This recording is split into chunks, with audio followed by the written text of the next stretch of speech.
Love, hate, challenge, motivation, lies, truth, impossible, virtue, morality, something beyond entertainment. Welcome to my stage of reality. Stay tuned. Sunday and Wednesday with me RJ Kibriya, only on Dhaka FM 90.4.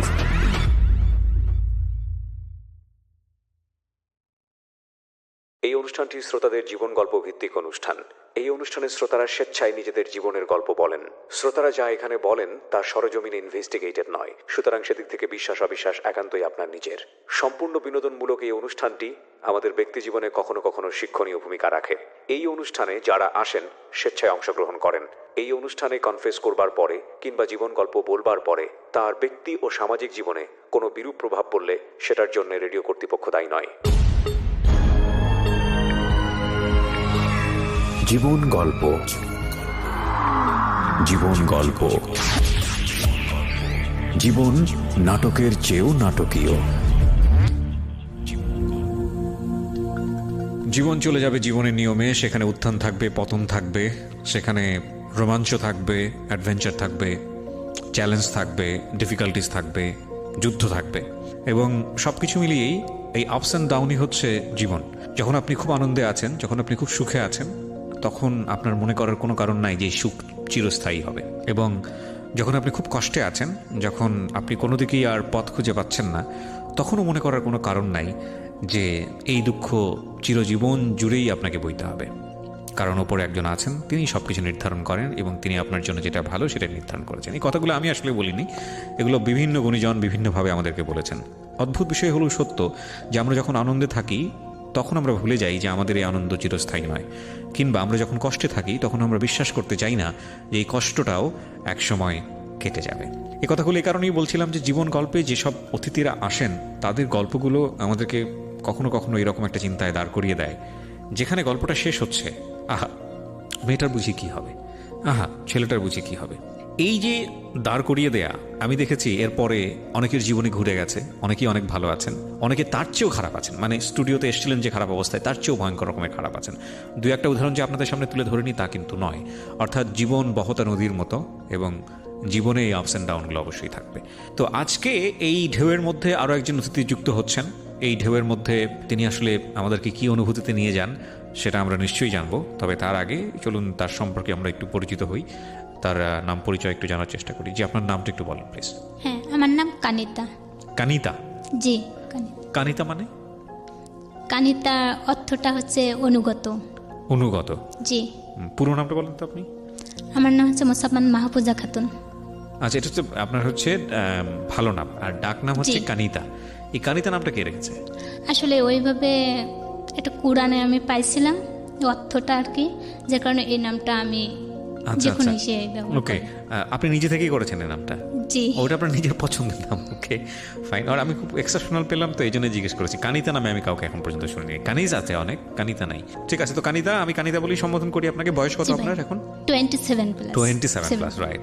So আপনি 27 plus, মানে 27 বছর বয়স আপনার, এবং আপনি মূলত থাকছেন সাতক্ষীরাতে। জি ভাইয়া। সাতক্ষীরা থেকে আপনি এসেছেন আমাদের এই রেডিওতে এই গল্পটা বলার জন্য।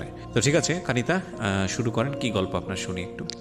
হ্যাঁ, আমি ছোটবেলা থেকে বলি। জি। আসলে আমার বয়সটা ঠিক বলতে গেলে অনাকাঙ্ক্ষিতভাবে, মানে আমার বড় দুই ভাই বোন যখন হয়েছিল, আসলে আমি যে ভূমিষ্ঠ হবো এরকম একটা ইচ্ছা আমার বাবা মারই ছিল না।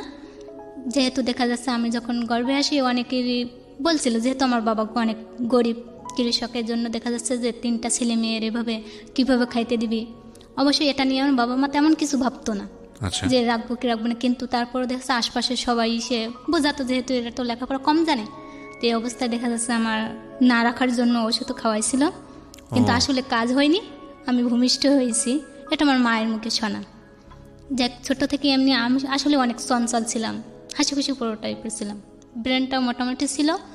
আমি দেখা যাচ্ছে ওইভাবে অনেক ছোট্টবেলা থেকে ক্লাস আমার যখন মানে 3.5 বছর কিংবা 4 তখন থেকে আমি লেখাপড়ার প্রতি প্রচুর আগ্রহী। দেখা যাচ্ছে আমার বড় ভাইয়া যখন পড়তো বইগুলো নিয়ে খুবই নাড়াচাড়া করতাম।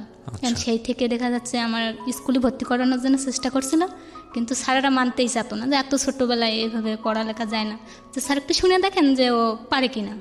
তারপরে দেখা যাচ্ছে যে আমি পারছি, সব কিছু বলতে পারছি।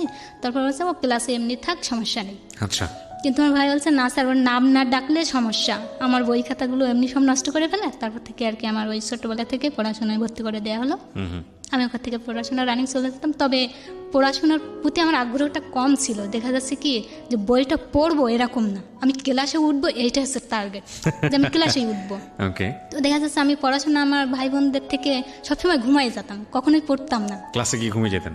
ক্লাসে ঠিক না, বাসায় পড়তাম না। তো আমার মা সবার কাছে জিজ্ঞাসা করতো ক্লাসে কি করে, ও কি পারে, স্যার কি মারে? তো না, ও কোনোদিনই স্যারদের কাছে মার খায়নি পড়াশোনার জন্য। আচ্ছা আচ্ছা। আমি আসলে স্যার যখন প্রথম বেঞ্চ থেকে শুরু করতো পড়াশোনা, তার থেকে আমি পেছন দিকে চলে যেতাম, যে পড়াটা কমপ্লিট করে ফেলতাম। ওকে। এরকম যাই হোক, আমার এরকম পড়াশোনার প্রতি প্রচুর টান ছিল। দেখা যাচ্ছে এরপরে আমি যখন আস্তে আস্তে বড় হই, তখন দেখি দুর্নীতি যেটাকে বলা হয়, ব্রিলিয়ান স্টুডেন্ট হোক আর বিশেষ করে ধনী ব্যক্তির ছেলে মেয়ে, এদেরকে বেশি আগ্রহ করে করে পড়াশোনা ধরে। এটা আপনার চোখে পড়েছে? হ্যাঁ, আমার একটা চোখে পড়েছে। তো আমি সেখান থেকে বলতাম, আমি যদি কখনো টিচার হই তা আমি এভাবে এরকমটা করব না, যে কম পারে, যে অনেক গরিব, আমি তাকেই পড়াশোনাটা ধরবো, তাকেই এটা করব। তারপর থেকে এভাবে আর কি করতাম, এভাবে ক্লাস পাস করলাম, মানে 5 পাস করলাম। তারপরে দেখা যাচ্ছে যে আমি যখন একটু বড় হয়ে যাই, আশপাশে যে ক্রাইমগুলো হয়, দুর্নীতি, যাই হোক, দুর্নীতি বলতে ঝগড়াঝাটি, এ বিষয়ে পুলিশও আসতো। আমার স্বপ্নের কোনো ঠিক ছিল না, যখন যেটা দেখতাম তখনই ভাবতাম যে আমি এটাই হব। আচ্ছা। এরকম দেখা যাচ্ছে যখন পুলিশ এসে দেখা যাচ্ছে ধনী ব্যক্তিদের বাড়ি এসে বসতো, গরিবদের বাচ্চা বসতো না, আর ওদের বেশি চোটপাট করতো। তার মতো আমি বড় হয়ে আমি পুলিশ হব, হয়ে আমি গরিবদেরই জায়গায় বসবো। এটা আপনার মনে হ্যাঁ, আমার থেকে দেখা যাচ্ছে এরকম চোখে পড়তো। তো মানে এইভাবে আমি একের পর স্বপ্ন দেখতে শুরু করতাম। তারপরে যখন আমি ক্লাস 8 কিংবা 9-এ পড়ি, যেহেতু অনেকে বড় হয়, কিন্তু আমার ক্লাসের ওইভাবে কেউ বান্ধবী ছিল না। আমি দেখা যাচ্ছে অধিকাংশ মেশতাম ছোটদের সাথে, ছোট ক্লাসে, কারণ আমার থেকে অনেকে সবাই বড় ছিল। তো আমার ক্লাসের বান্ধবীরা সবাই প্রেম করতো, এই সমস্ত আর কি। ওকে। তো আমি যখন ক্লাস 8-9-এ পড়ি, তখন আমার একটা বান্ধবী আমাদের বাড়ির পাশে, ও চিঠি লিখছে। লেখার পরে সেটা আমার দেখাচ্ছে, এটা কি? তো চিঠি কিন্তু কি করতে হয়, এটা ছেলেদের দেয়, যারা ভালোবাসে ছেলেদের এর কাছে দেয়। কিন্তু এটা কি, এ লাল এর উপরে ওটা এটা 8-9-এ থাকে। আপনার বান্ধবী কাজ করে? হ্যাঁ, বান্ধবী। ওকে, আচ্ছা। তো আমি বলছি যে লাল, এটা আবার কি? চিঠির উপরে চিঠি, বুঝলাম।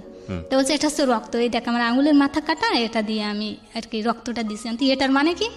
ও তুই বুঝবি না, বড় হয় তারপরে বুঝবি। দেখো, ওই পর্যন্ত আমার অত বুঝেও কাজ নেই, আমি পড়াশোনা নিয়ে বেশি ব্যস্ত থাকতাম। ক্লাস ওটাটাই আমার বেশি টার্গেট ছিল। তারপর আমি যখন 10 করে, আমি ওইভাবে কখনো টিউশনি দিত না, আমার দিত, তবে আমার টিচারদের পছন্দ হতো না। আচ্ছা। দেখা যাচ্ছে যে 1-2 দিন যে দেখতাম যে গল্প করতো স্যারেরা বেশি অংশে, তো ওটা আমার পছন্দ হতো না। খালি টাকা ব্যয় হবে, দরকার নেই, আমি পড়তাম না, ওরা পড়তো। এবার ক্লাস শেষে দেখা যাচ্ছে যখন রেজাল্টটা হতো, ওয়াল সাবজেক্টটাই সবচেয়ে রেজাল্টের আগে আসে, মানে আপনার ভালো হতো। হ্যাঁ, দেখা যাচ্ছে না, দেখা যাচ্ছে ওয়াল সাবজেক্ট যারা পাস করে তাদের রোলটা আগে দেওয়া হতো, আর যারা এক সাবজেক্ট ফেল করে তাদের রোলটা অনেক পিছিয়ে যেত, যতই নাম্বার বেশি হোক। তো দেখা যাচ্ছে আমি তো অঙ্কে তো প্রাইভেট পড়তাম না, তো আমি অঙ্কেই ফেল করতাম প্রতি ক্লাসেই। 6 থেকে দেখা যাচ্ছে 8 পর্যন্ত আমি এরকম ফেল করছি, তবে আমার সবার শেষে রেজাল্ট। তো দেখা যাচ্ছে আমি বলছি আমার নাম্বার এত বেশি ওদের থেকে, আমার মানে রোলটা এত পিছিয়ে কেন? তারপর ভাইয়ার কাছে একদিন জিজ্ঞেস করলাম, ভাইয়া বলতো তোর এই লাল কালি দিয়ে দাগানো, এটার জন্য তুই সবচেয়ে পিছিয়ে থাকিস। যাই করে প্রাইভেট পড়তো, আর সেরা মানে রেজাল্ট শিটটা তৈরি করতো, তো যার কারণে এরকম। যখন ক্লাস 8-এ পড়ি, আমি কোনো রকমের ভাগ্যক্রমে যাই হোক অঙ্কেটা টিকে যায়, যে আমার রোল তখন 3-এ চলে আসে, সবার থেকে আর কি, যারা ছিল সবার থেকে আমার উপরে চলে আসে। সেইখান থেকে আমার আগ্রহটা আরও বাড়ে। তারপর যখন আমি এসএসসি দেব, টেস্ট পরীক্ষায় আমি অঙ্কেও ফেল করি। যেহেতু আমি টিউশনি ওইভাবে তো আমার দিত না, করতামও না, তো 20 মার্ক পাইছি। তবে জ্যামিতিটা আমি নিজের মতো করে যতটুকু বুঝতাম বুঝাই দিতাম, আমাদের স্যারদের সামনে যেয়ে আবার বুঝাই দিতে হতো, তো জ্যামিতি আমি খুব সুন্দর করে বুঝাই দিতাম। তো দেখা যাচ্ছে আমাদের ওখানে টেস্টে আবার ফেল করলে নিয়ে যেত না, তো ওই স্যারটা আমার জন্য সুপারিশ করছিল যে মেয়ে এত সুন্দর মানে পারে, জ্যামিতি পারে, সে ফেল করতে পারে না।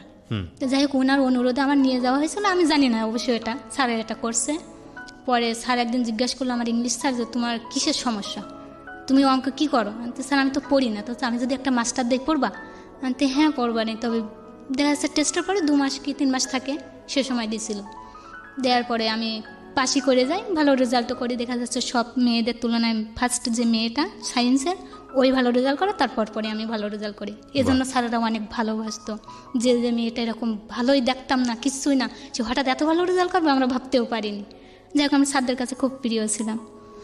তারপর আমি ইন্টারমিডিয়েট পাশ করলাম।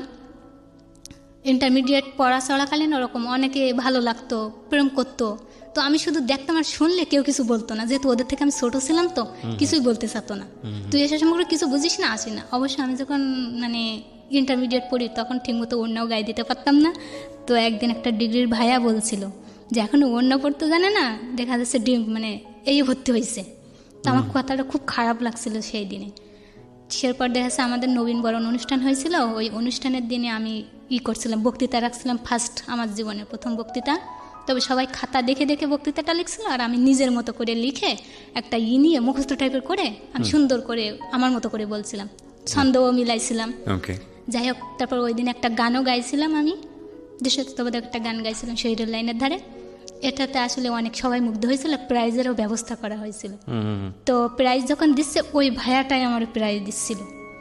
তো আমি সেখানে সবার মাধ্যমে বললাম আমি ওই ভাইয়াটার কাছ থেকে প্রাইজ নিব না, ওই যে কথাটা বলছিল সেই জন্য। তো সবাই বলছে কেন, আমি তো সমস্যা আছে, ওই ভাইয়াটা যেন কেমন, আমার ওই ভাইয়াটা পছন্দ হয় না, ওই ভাইয়াটার কাছ থেকে আমি ওইটা নিব না। আসলে অপমানই করা হয়েছিল, আমি তত বুঝতাম না, জাস্ট ওইরকমই। তো ভাইয়াটা আর একটা ভাইয়ার কাছে দেয়, দিয়ে সেইটা আমি নেই, পুরস্কারটা নিই। তো পুরস্কারে এমন কিছু ছিল, দেখা যাচ্ছে মেয়েদের দুল, চুড়ি, হার, ফিতা, এই সমস্ত টাইপের। তোমার বান্ধবীরা ওগুলো ভাগ করে নেয় নিজেরাই, আমার দেয় না। যাই হোক ওই পর্যন্ত ছিল। আমি তখনও খুব বেশি করতাম না, প্রেম ভালোবাসা একটু একটু হয়তো বুঝতাম, কিন্তু ওইভাবেও বুঝতাম না যে কি হবে না হবে। হ্যাঁ, আমি তখন ইন্টার পড়ছি, আমার মেন টার্গেট হচ্ছে আমি যখন কলেজ উঠছি তখন আমার মেন। আর আমি যখন দেখা যাচ্ছে একটা ভুলে গেছি, যখন আমি ক্লাস 7 তখন আমার আপুর বিয়ে হয়ে যায়। আমার আপুর বিয়ে হয়ে যাওয়ার পর পরে আমার জন্য এরকম প্রস্তাব আসে। আচ্ছা, আসলে দেখা যাচ্ছে আমি বলছি কি অবস্থা, আমি তো এখন ছোট, আর এই বয়সে কেউ বিয়ে করে, আর আপা তো দেখা যাচ্ছে পড়তে চাইতো না, তাই ওরে বিয়ে দিয়েছে। আমি তো পড়তে চাই, আমার কেন বিয়ে দেবা? তো দেখা যাচ্ছে আসলে ওই আমার মা আবার খুব আমাদের 3 ভাই বোনের পড়াশোনার প্রতি খুবই ছিল। তো দেখা যাচ্ছে আমার কথাই মেনে নিছে, এসএসসি পাস করলাম। তারপরে আবারও প্রস্তাব আসে, আমি ইন্টার পাস করবো তারপরে। আচ্ছা, তারপরে দেখা যাচ্ছে আমি ইন্টার পাসও করলাম। ছেলেদের ভালো লাগতো, কিন্তু তারপরে করতাম হ্যাঁ, এর মধ্যে দেখা যাচ্ছে আমার যে বান্ধবীরা, গ্রাম্য বান্ধবীরা, ওরা যখন রিলেশন করতো, ওরকম যখন বাবা মারা জানতে পারছে, টপাটপ ধরে বিয়ে দিয়েছে। কেউ ওই মানে কলেজ অব্দি যেতে পারিনি, ওই 9 অব্দি সবাই গেছিলো। এই কথাটা আমার মাথায় আছে যে আমি যদি ওরকম প্রেম করি, আমার ওরকম বিয়ে দিয়ে দেবে, আমার পড়াশোনায় হবে না। আচ্ছা, তো দেখা যাচ্ছে ভালো লাগতো হয়তো ছেলেদের, কিন্তু ওইভাবে তাকাতাম না, বারবার তাকাতো, কিন্তু আমি তাকাতাম না। যদি রিলেশনে জড়িয়ে যায়, দেখা যাচ্ছে আমারও বিয়ে দিয়ে দেবে। রাইট। তো দেখা যাচ্ছে আমি এভাবে ইন্টার পাসও করলাম। করার পরে যখন বুঝলাম, অনেকেরই আমি কাঁদতেও দেখেছি, যে রিলেশন করার পরে বান্ধবীরা কাঁদছে, অনেক ছেলেদেরও আমি কাঁদতে দেখেছি। তো আমি শুনতাম যে কী অবস্থা, তো ও এরকম করছে, এই করছে, এই জন্য কাঁদছে। তখন থেকে আমি বুঝতে পারছি যে আসলে জিনিসটা কি, এরকম হয়তো হয়, আপনি ভুলে যায়। করার আগেই মূলত আপনি এমন আইডিয়া পেয়েছেন যে না, আমার রিলেশন করার কোনো দরকার নাই, এরকমই। তো আমি সেই সময় থেকে একটা গানও লিখছিলাম ওদের নিয়ে। যাই হোক, তো আমি যখন যেটা হয় সেটা নিয়ে আমি গানও লিখি। আচ্ছা, যাক সেই সময় গানটা লিখেছিলাম একটা। তারপরে দেখা যাচ্ছে আমি যখন বিয়ে ভর্তি হই, নতুন বিয়ে ভর্তি হওয়ার এরকম লাস্ট দিকে, সেই সময় আর কি একজন ভালোবাসার হাত বাড়ায় আমার, তার থেকে মানে তার আগে থেকে ওর দিত, টাচ দিত যে আমি একজনকে খুব ভালোবাসি, এই করি। কি ছিল ছেলেটা? কি ছিল? ছেলেটা ছিল আমার রিলেটিভ। আচ্ছা, ও আপনাকে আগে থেকে ফলো করতো? হ্যাঁ, আমার ফলো করতো। তো দেখা যাচ্ছে ও এরকম ফলো করতো, করতো, বলতো সে কে, সে আমাকে বল, তো সে না সময় হোক তারপরে বলবানি।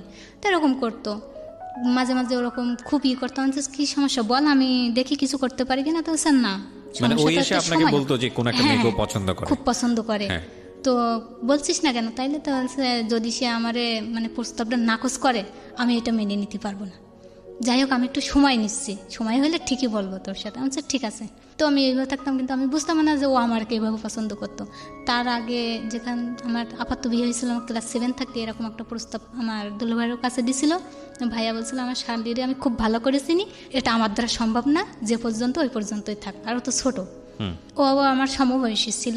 তো দেখা যাচ্ছে ও এরকম করার পর দেখা যাচ্ছে বিয়ে যখন আমি ফার্স্ট ইয়ারের শেষের দিকে যাব, মানে ডিগ্রি, হ্যাঁ ডিগ্রি, তো ওই সময় দেখা যাচ্ছে একদিন এরকম শীতের সময়, সে সময় শীতের সময় ও বিশ্ব রোডের মাঝখানে দাঁড়ায়, ওর ফ্রেন্ডও ছিল।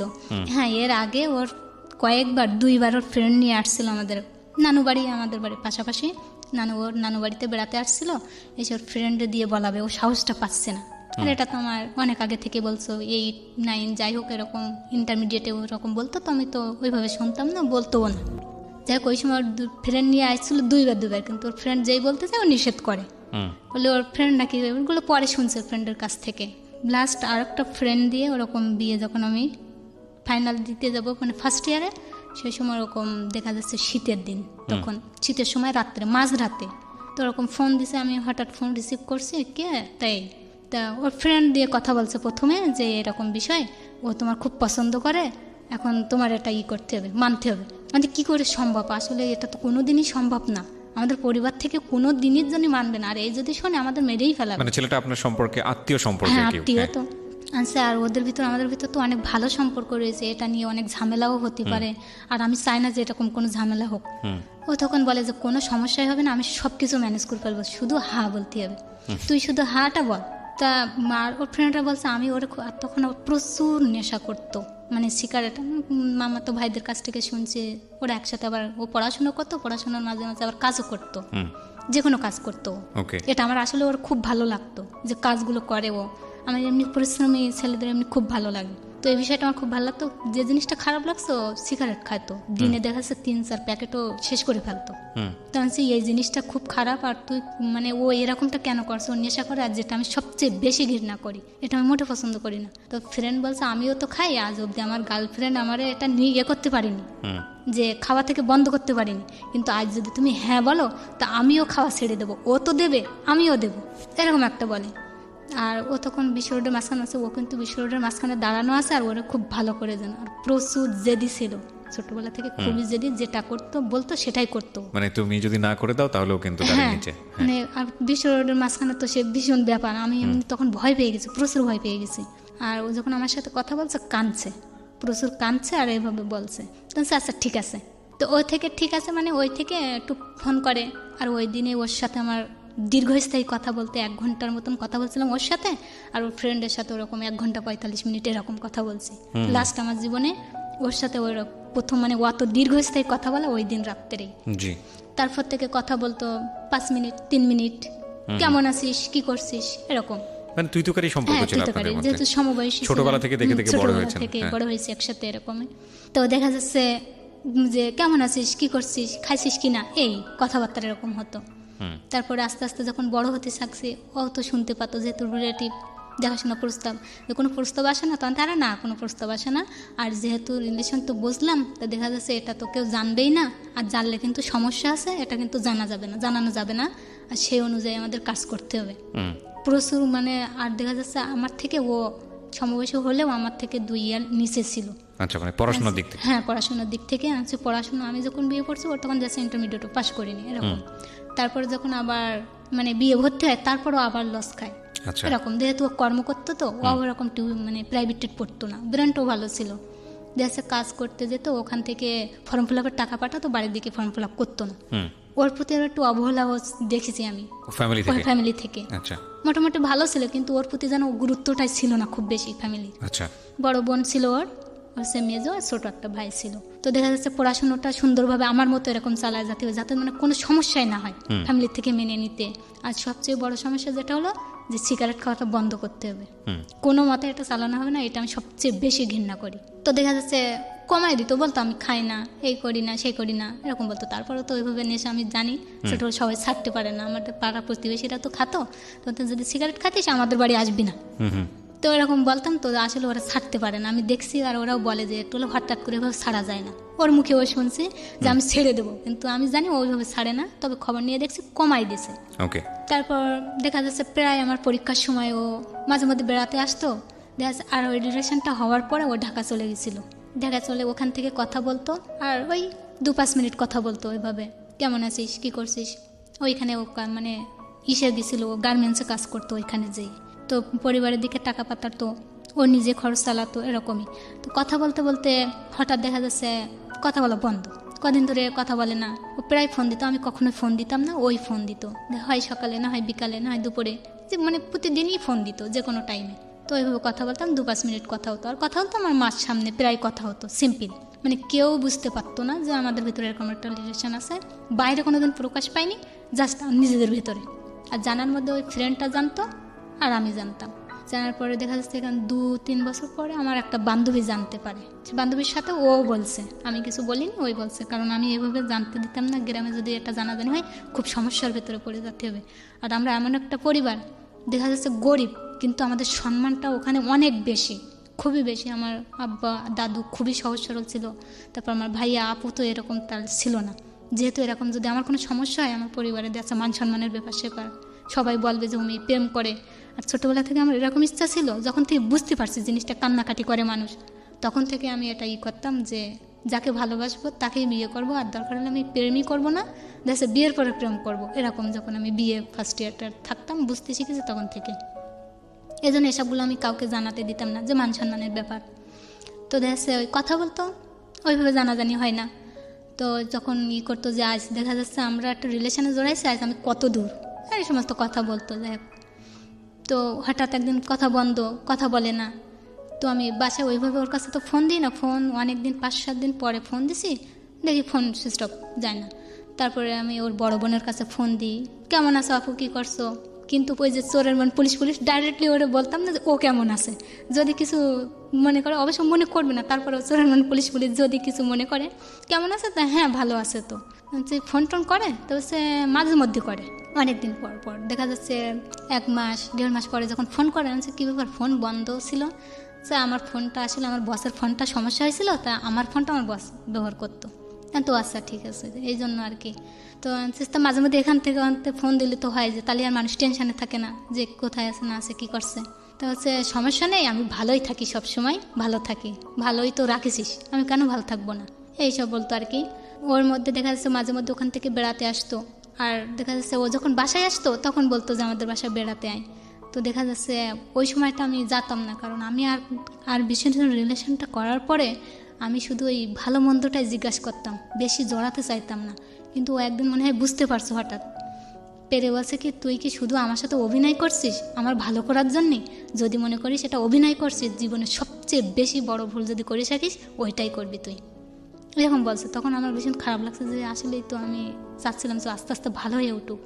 কারণ ওর দেখা যাচ্ছে আমি তো রিলেশনের ভিতর জড়াতে চাচ্ছি না, রিলেশন করে আমার বিয়ে করারও ইচ্ছাও নেই। তো প্রথমত ওরকম কথা, কিন্তু ওর কথাটা শোনার পরে আসলে আমার খারাপ লাগছিল, যে সত্যি সত্যি যদি কিছু করে বসে থাকে, যাই হোক ভালোভাবে কথা বলতাম। তো এভাবে ওর সাথে আমার কোনোদিন আমার জীবনের লাইফে আমি ওর সাথে কোনোদিন আই লাভ ইউ জিনিসটা আমি ব্যবহার করিনি, যেটা সত্য। ও মানে মাঝে মধ্যে 1-2 বার বলছে কিনা জানি না, এই কেমন আছি, কোনো প্রস্তাব আসছে কি না এই সম্পর্কে হতো। কিন্তু এর মধ্যে আসলে প্রস্তাব আসতো, কিন্তু ওটা আমি ওরে জানতে দিতাম না, যেহেতু দেখা যাচ্ছে কিনো যদি সিনক্রেট করে বসে। তো দেখা যাচ্ছে প্রায় ওরকম প্রস্তাব আসলে আমার তো না কোনো সমস্যা হয় না। তো একদিন আমাদের বাসায় আসে, সেই দিনে আমার ছোটো মামি একটা প্রস্তাব আর কি দিল, খুবই রাগ করে, প্রচুর রাগ করে। হ্যাঁ ওই সমস্ত মামা বিয়ে দিয়ে এই হয়েছে সেই হয়েছে, ওইখান থেকে আবার ছেলে দিয়ে দেবো, এরকম করছে। তো ওনার ছোটো মামি বলে যে তোমার এত জ্বলছে কেন, তোমার কি, আমরা বিয়ে দেবো তো তোমার কি? না ওরা বিয়ে দেওয়া কেন, ওরকম ছেলে দেয়া যায় না, ভালো ছেলে হলে দেয়া যায়, এরকম বলছে, ভালো ছেলে হলে দেয়া যায়, ওরকম ছেলে দেয়া যায় না, এরকম বলে। তারপর মারে বলে যে ওরকম ছেলের বিয়ে দিও না। তো মা বলে আচ্ছা ঠিক আছে, তাহলে ভালো ছেলে নিয়ে আসিস, তাহলে বিয়ে দিবে। তখন পর্যন্ত ওকে তো কেউ ফ্যামিলি কেউ সন্দেহ করেনি, না না কখনোই না।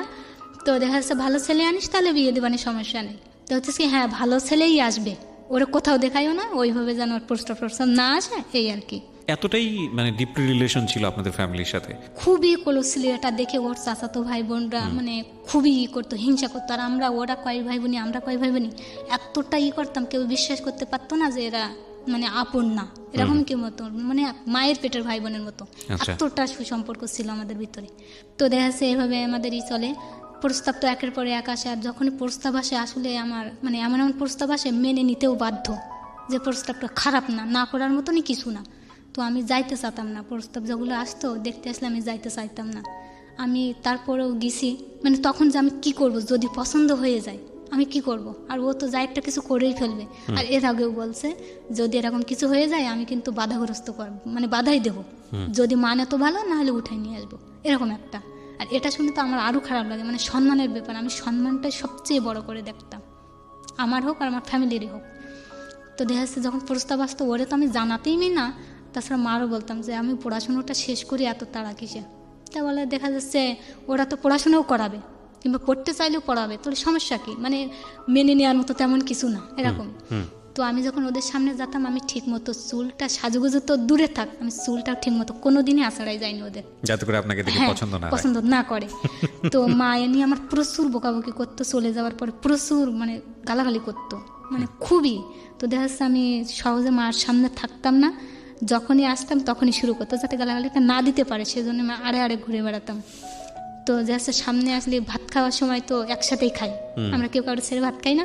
দেখা যাচ্ছে ওই সময় খুবই রাগারাগি করে, তখন দেখা যাচ্ছে আমি নিচের দিকে তাকাইয়ে মানে চোখের পানি দিয়ে ভাত খেয়ে ফেলতাম, এরকম অবস্থা।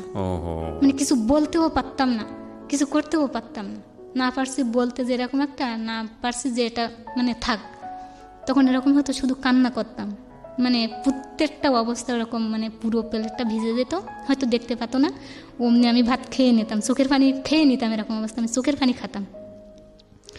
তো এরকম অবস্থায় যেত।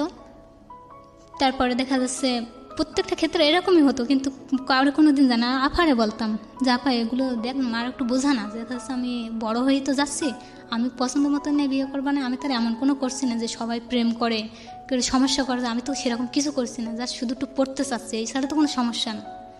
তো আপাও বোঝায় যে ও যেহেতু বিয়ে করতে চাচ্ছে না কেন বারবার ছেলে আনে, সবসময় তো ভালো ছেলে আসে না, এরকম হতো ব্যাপার। তো ও সমস্যা কি, ও তো পড়াশোনাই করবে, ওরা পড়াশোনা করাবে। তারপর আমি বোঝাতাম যে অনেক ক্ষেত্রে দেখেছি সংসার সীমাটা যেয়ে পড়াশোনা করতেই পারে না, আমারও যদি ওরকম হয়, এরকম বোঝাতাম। কিন্তু মেন ছিল যে ওর কথাটা বেশি মনে পড়তো, আর ও যখনই আমাদের এখানে বেড়াতে আসতো ও কান্না করে চলে যেত, কাঁদতে কাঁদতে চলে যেত, এরকম অবস্থা। তো একদিন আমি এরকম পড়ছি, আমার মামাতো ভাই আর ও আসছে, থাকতো আমাদের এখানে মাঝে মধ্যে এসে থাকতো। তো একদিন আমি পড়ছি বসে, তো হঠাৎ আমার মামাতো ভাই বাইরে গেছে, ও বসে আছে, আমি পড়ছি, তো সে তোর হাতটা দে, রাত্রেবেলা। তো আমি সে মনে হয় কিছু নিয়ে আসছে, আবার বাজারে গেছিলো, সে মনে হয় কিছু নিয়ে আসছে, তো দুম করে ওর মাথায় হাতটা তুলেছে, আমার হাতটা ওর মাথায় তুলেছে। আমি কী ব্যাপার, যদি ওর চলে আসে তো সমস্যা হয়ে যাবে স্যার। তো বলছে না তুই আগে কথা দে যে তুই আমাকে ছাড়া কাউরে বিয়ে করবি না, এই কথাটা দে। কিন্তু এই সমস্ত কী কথা, এ তো আমি বলেছি তো আমি আসি, সমস্যা কী, তো তোর না এই কথাটা দিতে হবে যে আমাকে স্যার তুই কাউরে বিয়ে করবি না। আচ্ছা ঠিক আছে তুই এবার ছাড়, জোর করে হাতটা টেনে, ওই ঠিক আছে ওই পর্যন্ত তো হচ্ছে মানলাম, কিন্তু যে তুই বলিসিস আমার কিন্তু কথা দিছিস, আমার কিন্তু শুয়ে কথা দিছিস, আমি তো আচ্ছা ঠিক আছে বলিসিস, সমস্যা নেই। তো ওই কথাটা দেওয়ার পর থেকে এরকম যখন প্রস্তাব আসতো এইটাই আমি মানিয়ে নিতে পারতাম না, যে এটা সম্ভব না, যদি কিছু করে যা ছাড়া আমি তো কথাই দিছি। আর আমরা ছোটোবেলা থেকে যাকে কথা দিতাম কথা রাখার চেষ্টা করতাম সবসময়ের জন্যে। তো দেখা যাচ্ছে এরকমই প্রায় আমার পড়াশোনার সময় পরীক্ষার সময় যেন হুট করে কেমন করে চলে আসতো, এসে যেন এরকম ঝামেলা করতো, না পারতাম পড়তে, না পারতাম কিছু করতে। সে মাঝে মধ্যে বলতাম যে পড়াশোনার সময় কেমনে আসে, মাঝে মধ্যে যখন ছুটি পাইতো ঢাকা থেকে এসে আসতো, আর ও যখন ছুটি পাইতো আমার খুলনা যেতে বলতো, তো যেতাম না, দেখা যাচ্ছে ও ঢাকায় চলে গেলে তারপর বেড়াতে যেতাম, এরকম অবস্থা। আচ্ছা আমি চলে আসলে তাই বেড়াতে আসিস, তা আসলে এই সময় আমি ছুটি পাই।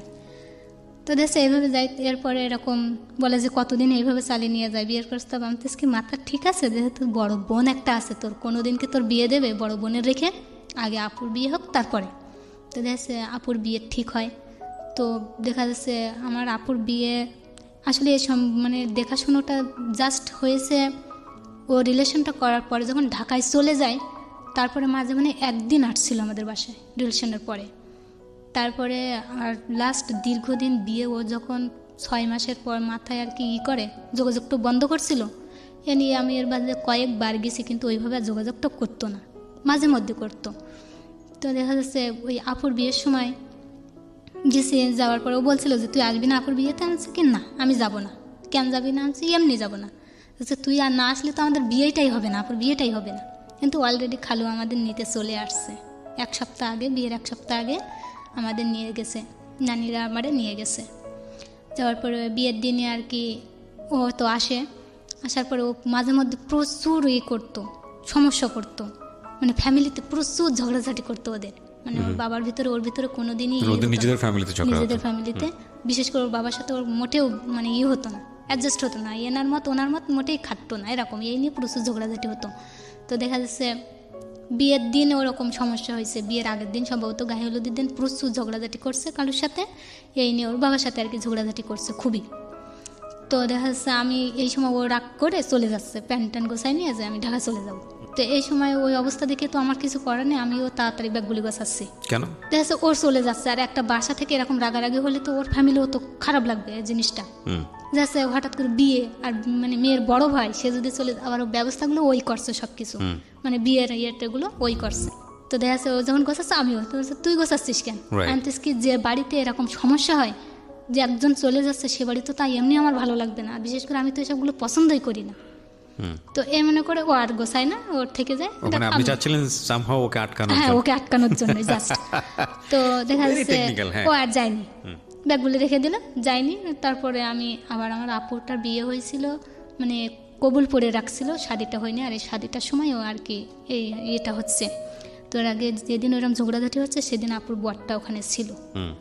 তো এর মধ্যে আছে একটা মানুষ আছে, ওদের বুঝাচ্ছি আমি, ওনার বাবারও বুঝাচ্ছি, ওরা বুঝাচ্ছি, একটা মানুষ আছে এর ভেতরে, তোমরা এরকম অবস্থা কেন করছো, এই সমস্ত কি? তো কিছু বলে না, কেউ কিছু বলে না, বলে কি ও আমার কথা কেন মেনে নেয় না? আমি কি দুজনেরই তো মত আলাদাই আলাদাই, তাহলে কেমনে মেনে নেবে এই সমস্ত? যাই হোক থাকে, বিয়েটা হয়। তো ওই বিয়ের দিন রাত্রের বেলা কথা বলতে দেখা যাচ্ছে টুকটাক 5 মিনিট 2 মিনিট এরকম ফোনে হতো, আর তো দীর্ঘদিন তো কথা হতো না, ও তো ফোনই করতো না। তো ওই দিন রাত্রে দেখা যাচ্ছে পেঁয়াজ আনিছে প্রায় মানে 30 কেজির মতো, যেহেতু শাদি হবে। তো সবাই আর কি ঘুমাই পড়ছে, মানে কাজ করতে করতে সব ঘুম, ও আর আমি ওই পেঁয়াজ ছিলছি আর কুটছি, মানে কোচাচ্ছি। তো গল্প করতে করতে দেখা যাচ্ছে ওই 30 কেজি পেঁয়াজই পুরো কুটে ফেলছি, সবাই ঘুম। আস্তে আস্তে আমার যে আপুটা বিয়ে, ওই আপুটা লাস্ট যে ঘুমাইছে, আমরা দুজনেই সারা রাত ঘুমাইনি, আপুও ছিল সাথে। তারপরে আপুও ঘুমাই পড়ছে, আর আমরা দুজনেই সারা রাত পেঁয়াজে কুটে সব কুটে ফেলছি। তারপরে মানে শেষ রাতের দিকে এসে বলছে, কী করছিস, এগুলো তো লাগবে না, এগুলো তো নষ্ট হয়ে যাবে। আসলে বুঝতে পারিনি, মানে পেস্ট কোচাতে করতে এতটাই ভালো লাগছিল যে কুচে ফেলছি, সব আমরা খেয়াল করিনি। তারপরে দেখা যাচ্ছে এরকম কুচে ফেলছি। ওই দিনে আমাদের ভিতরে সরাসরি যে আলাপটা, দীর্ঘ সময় কথা বলা, ওইটাই। পেঁয়াজের ঝাঁজটা টের পেয়েছিলেন যে পেঁয়াজের ঝাঁজটি চোখে লাগে? ঠিক মনে নেই যে আসলে পাইছিলাম কিনা। তো দেখা যাচ্ছে ওই পেঁয়াজগুলো কুচে ফেলছিলাম। ওই দিন অনেক কথা বলছিলাম যে আমি কলেজে কি করছি না করছি, আমার কলেজে কেমন হতো না হতো, অনেক গল্প বলছি। ফ্রেন্ডরা এই সেই মন খুলে কথা বলা, হ্যাঁ মন খুলে যে কথা বলা, এই করি সে করি, এই সমস্ত মানে চড়ুভাট্টান, মানে আমার গল্পগুলো এগুলো বলেছি ওই দিন রাত্রে, ও শুনছে, শুধু শুনে গেছে। তারপরে দেখা যাচ্ছে ওইভাবে মন খুলে কথা বলার, ওই দিনই ওর সাথে কথা বলা, যেটা না তো ফোনে কথা হলো 2-5 মিনিট, তারপর তো ফোন তো করতো না মাঝে মধ্যে। ওই দিন থেকে জাস্ট ওই কথা বলার পরে দেখা যাচ্ছে ওর পরে ঢাকা চলে গেছে, আমি তো আমার বাসায় চলে আসতাম। তো ওই বিয়ের সময় যখন আসছিল তখন বলছিল, কি তুই কি ভুলে গেছিস সব? আন্টি কী বলবো, ভুলে তো তুই গেছিস, তুই তো ফোন টোন করিস না। যে আসলে আমার খুব কষ্ট হয়, আমি যখন উপরে মানে ঢাকা থাকি তখন তোর সাথে যখন কথা বলে আমার খুব কষ্ট হয়, এই জন্য আমি কথা বলতাম না। তো আচ্ছা ঠিক আছে, আর মানে যা বলতো আমি তাই মনে করতাম, সব তো জানিও না যে প্রেমটা আসলে কেমন হয় কি হয়। যাই ঘুরতে যাওয়া, একসাথে কোনো দিন ঘুরতে যাওয়াও হয়নি, যে একসাথে দুজন ঘুরতে গেছি এরকম কোনো দিন হয়নি। তবে আপুর বিয়ের মানে যখন ওখানে ছিলাম, ওখান থেকে 3-4 দিন পরে, আর বিয়ের আয়োজনটা বলতে গেলে মানে আমি তো 7 দিন আগে নিয়ে গেছে আমারে, টোটালি আয়োজনটা আমি ওনাকে করছি, মানে সমস্ত বিয়ের দিনটা সব গোছ গাছ কী করতে হবে না করতে হবে এই নিয়ে, আর ওই ছিল আর আমি ছিলাম। তো আমার সবচেয়ে বেশি খারাপ লাগতো, ওদের জন্য আমি অনেক কিছু করতাম। যাই হোক, তো বিয়ের সময় যেটা আমার খুব খারাপ লাগছিল, ওই বিয়ের দিনটা আমার আপুটা অনেক ভালোবাসতাম, নিজের বোনের মতো মনে করতাম, কিন্তু বিয়ের দিনে সমস্ত দায়িত্বটা আমার উপর দেখা যাচ্ছে, যার যা টাকা পয়সা আছে সবগুলো আমার কাছে রাখা। ওর মানে সবার আস্থার জায়গা, হ্যাঁ, ওর চাচাতো ভাই এর বিয়ের ছিল, আর তো টাকা তো ঋণ করে আনছিল, ব্যাংক থেকে লোন নিয়ে আপুটার বিয়ে হয়েছিল, 50,000 টাকা লোন নিয়ে, তারপর ওর চাচাতো ভাইদের কাছ থেকে 30,000 টাকা লোন নিয়ে বিয়েটা করা হয়েছিল। তো দেখা যাচ্ছে সমস্ত টাকা পয়সাগুলো আমার কাছে দেওয়া হয়েছে, যার যেটা লাগছে তখনই, মানে আমি এতটাই ব্যস্ত যে বিয়ের যে অনুষ্ঠানে যে মজা, সে মজাটাই আমি করতে পারছি না এরকম একটা। তো দেখা যাচ্ছে ওরকম হচ্ছে, টাকা চাচ্ছে, ওই করছে এই করছে, কিন্তু আমার আপুর গায়ে হলুদ হয়েছে, সেদিনও মোটামুটি আনন্দটা একটু হলেও করছি কাজের ফাঁকেও। কিন্তু বিয়ের দিনটা দেখা যাচ্ছে আপুর বিয়েটা নিয়ে বান্ধবীরা সবাই মজা করছে, আমার বোনেরা গেছিলো, খালাতো মামাতো বোন টোন এরা সবাই ব্যস্ত আছে। আমার আপু একবার আমার ডাকছে না যে তুই কাজ করা বাদে এখানে আয়, সবাই তো এখানে আছে। তারপর পার্লারে আপুরে সাজাতে নিয়ে গেছিলো, তখনও মানে আপুর ভিতরে নেই, আমি শুধু কাজই করে যাচ্ছি, যে যা করছে আমি শুধু কাজে দেখে যাচ্ছি। তারপরে বিয়েটা হয়েছিল কমিউনিটি সেন্টারে হয়েছিল বিয়েটা। তো বিয়ের দিন দেখা যাচ্ছে সবাই গোসল করে সবাই কমিউনিটি সেন্টারে চলে গেছে। তো যাওয়ার সময় ও বলে যাচ্ছে যে তুই একটু তাড়াতাড়ি আসিস, যেহেতু বিয়ের উপহারটা তো দেয়, এগুলো তোর লেখা লাগবে। তখন তো আচ্ছা ঠিক আছে। এবার আমি যখন বাসায় গোছাচ্ছি দেখি আমার মা ও তো গেছে, খালা আছে, ওনার ফুপুরা আছে, তো ওই অবস্থাতে আছে, এরা কেউই যাচ্ছে না। তো এটা আমার দেখে খারাপ লাগে, আমি এমনই চাই যে সবাই মিলে আনন্দটা করতে, কিন্তু এরা কেউই যাচ্ছে না। আমি তখন বললাম আচ্ছা তোমরা এখনও কেন যাও না, সবাই তো চলে গেছে, তোমরা কেন আসো? দেখা যাচ্ছে মাছ আছে, এরা না গেলে কি হয়, অনুষ্ঠানটা কি জমে? আমি ওদেরকে পাঠাই দিয়েছি। খালা গেছে গোসল করে, আম্মু গেছে, তারপরে ওনার ফুপু গেছে। এরা দেখা যাচ্ছে বাড়ি থুয়ে তো যাওয়া যায় না, আর দেখা যাচ্ছে যে স্বাদের যে অনেক কিছু মানে গোশ এসবগুলো বেশি ছিল, যেগুলো এরা দেখছে এগুলো মানে করে ঠিকঠাক রান্না মানে রেখে দেওয়ার মতো এরকম অবস্থা করে তারপরে যাবে। তার মানে তোমরা যাও, আমি এগুলো করে আসছি। আসলে অনুষ্ঠানে মা এটা না থাকলে কি অনুষ্ঠানই হয় না। তো আমি চাচ্ছিলাম যে আমি না যেয়ে ওদেরকে বাসায় রাখতে আমার একটা ভালো লাগছিল না। তো বললাম যে হয়তো তোমাদেরই খোঁজ করছে বারবার, এরকমই হতে পারে, তো তোমরা গোসল করে তাড়াতাড়ি চলে যাও। আর এর আগে দেখা যাচ্ছে আমার আপু যখন মানে কলমা দেওয়া ছিল বিয়ের আগে তো আসতো, তো দেখা যাচ্ছে আমি প্রায় ওই ভাইয়াটারই করতাম, আপুর বরটারে, যে আসলে শরবত দেয়া এই দেয়া কখন কি প্রয়োজন না প্রয়োজন এগুলো খুব করতাম। তো ওই দিনই ভাইয়াটা বারবারই, আর কেউ বলুক বা না বলুক, ভাইয়াটা বারবারই বলছিল যে সবাইকে দেখছি, ওকে কেন দেখছি না, ও নেই কেন? তো এটা অবশ্য কারোরই মাথায় নেই। যাই হোক সবাই চলে গেল, আম্মু গেল, খালা ওরা সবাই গেছিল, আমি শুধু বাড়ির ওইগুলো সব কিছু রান্না বাড়া ঠিকঠাক করে রেখে দিয়ে সুন্দর করে গোছাইয়ে তারপরে গেছি। তো এতটাই দেরি হয়ে যাচ্ছে, তখন দেখা যাচ্ছে খাওয়া শেষ পর্যায়ে ওখানে কমিউনিটি সেন্টারে। তো আমি দেখা যাচ্ছে মানে শ্বাসকষ্ট তো দূরে থাক, মানে ওই দিনই মানে চুলটাও ঠিক মতন, কাপড়ও সুন্দর পরারও টাইম নেই, যে কোনো একটা পরে বরকা পরে ছুট দিছি, এরকম অবস্থা। যে তারপরে দেখা যাচ্ছে মিষ্টি টিষ্টি দেয় ভাইয়াদের, শেষ পর্যায়ে ওগুলো দিলাম, দিয়ে তারপরে বাসায় চলে আসলাম। তো ওই দিনে আসল পরে চুট দিয়েছে, আপুর সাথে একসাথে থাকতাম তো খুবই করছিলাম। তো থাকার পরে চলে আসলাম ওখান থেকে। 4 দিন পরে যখন আপুর এমনি তো হিমশিম 7 দিন আগে নিয়ে আসছে, ওই দিনে প্রচুর সব কাজকামি করা এই নিয়ে সবই করলাম। তো বোরিং লাগছিল খুবই না। আপুর যখন শ্বশুর বাড়ি ছিল, তো আমি ওর বললাম যে ঘুরতে যাবি? তো বলছে হ্যাঁ। ও খুব খুশি হয়েছিল ওই দিনটা, আসলে ঘুরতে যাওয়ার কথাটা শুনে প্রচুর খুশি হয়েছিল। তা বলছে হ্যাঁ যাবো। কখন বেরোবে? কি তো এখন দেখা যাচ্ছে এখন তো হাতে কাজ নেই, সময় আছে, তো চল যাই। তো আচ্ছা ঠিক আছে, তাহলে তুই আগে যা, আমি পরে আসছি, যেহেতু একসাথে দেখলে কি ভাববে না ভাববে। তো ও গেছে, যে রাস্তায় দাঁড়ায় আছে, ওর আমি রেডি হচ্ছি, এর মধ্যে আমার একটা মামা গেছে, কি যেন কাজে খুলনা গেছে, মামা উঠে গেছে। আমি তো এই সময় তো আবার যাওয়া যাবে না, মামা হয়তো অনেক পর জার্নি করে এসে আবার সেগুলো করে আবার মামারে খাওয়ার দেওয়ার ব্যবস্থা করলাম। এতে করে দেরি হয়ে গেছে, ও তখন পায়চারি করছে নাকি রাস্তায়। তো রেডি হয়ে আমি কিভাবে যাই না করি এই বেরোতেই পারছি না, অনেকক্ষণ হয়তো ওয়েট করছে। তারপরে গেছি, যে দেখি বাড়ির পাশেই ঘুরছে। কিন্তু এখানে করছিস কেন? আমি তো বললাম একটা সামনের দিকে যাইতে। তো বাচ্চা থাক, সমস্যা নেই বলে দুজনে গেছি। কিছু দূর যাওয়ার পরে আপু ফোন করছে যে আমরা আসছি। তারপর আমরা ওই কিছু দূর যাওয়ার পরে আপু আর ভাইয়া আসলো, ওই কিছু দূর গেছিলাম, যাওয়ার পরে ওখান থেকে দাঁড়াইয়ে আপু আর ভাইয়ারে নিয়ে বাসায় চলে আসলাম। ওই আসছে ঘুরতে যাবো, আমাদের দুজনের একসাথে ঘুরতে যাবো। ওই আধা ঘন্টা কান ঘুরছিলাম, ঘোরার পরে চলে আসছিলাম। আসার পরে ওই দিন থেকে বলছিল যে আপুর তো বিয়ে হয়ে গেছে, এখন এইবার কথাটা বলি আনতেস কি, এইবার কথা বলে তো আরও পিটাবে, কারণ দেখা যাচ্ছে 50,000 টাকা লোন নেওয়া, এই লোনগুলো শোধ করা লাগবে না। আর দেখা যাচ্ছে আমার বিয়ে করলে তখন তো আমার একটা খরচ থাকে, তখন এটা কিভাবে সামলাবি? তা আপুর এই ঋণগুলো আগে শোধ হোক, তারপরে। একটা জিনিস খেয়াল করবেন, যারা এই গল্পটা ইউটিউবে দেখছেন এবং রেডিওতে শুনছেন, আমরা আমাদের জায়গা থেকে যদি চিন্তা করি, অনেক সময় মনে হবে যে এই গল্পটা এতটা সহজ সরল, তারপরও এর মধ্যে এত জটিলতা থাকতে পারে, এত কমপ্লেক্সিটি থাকতে পারে।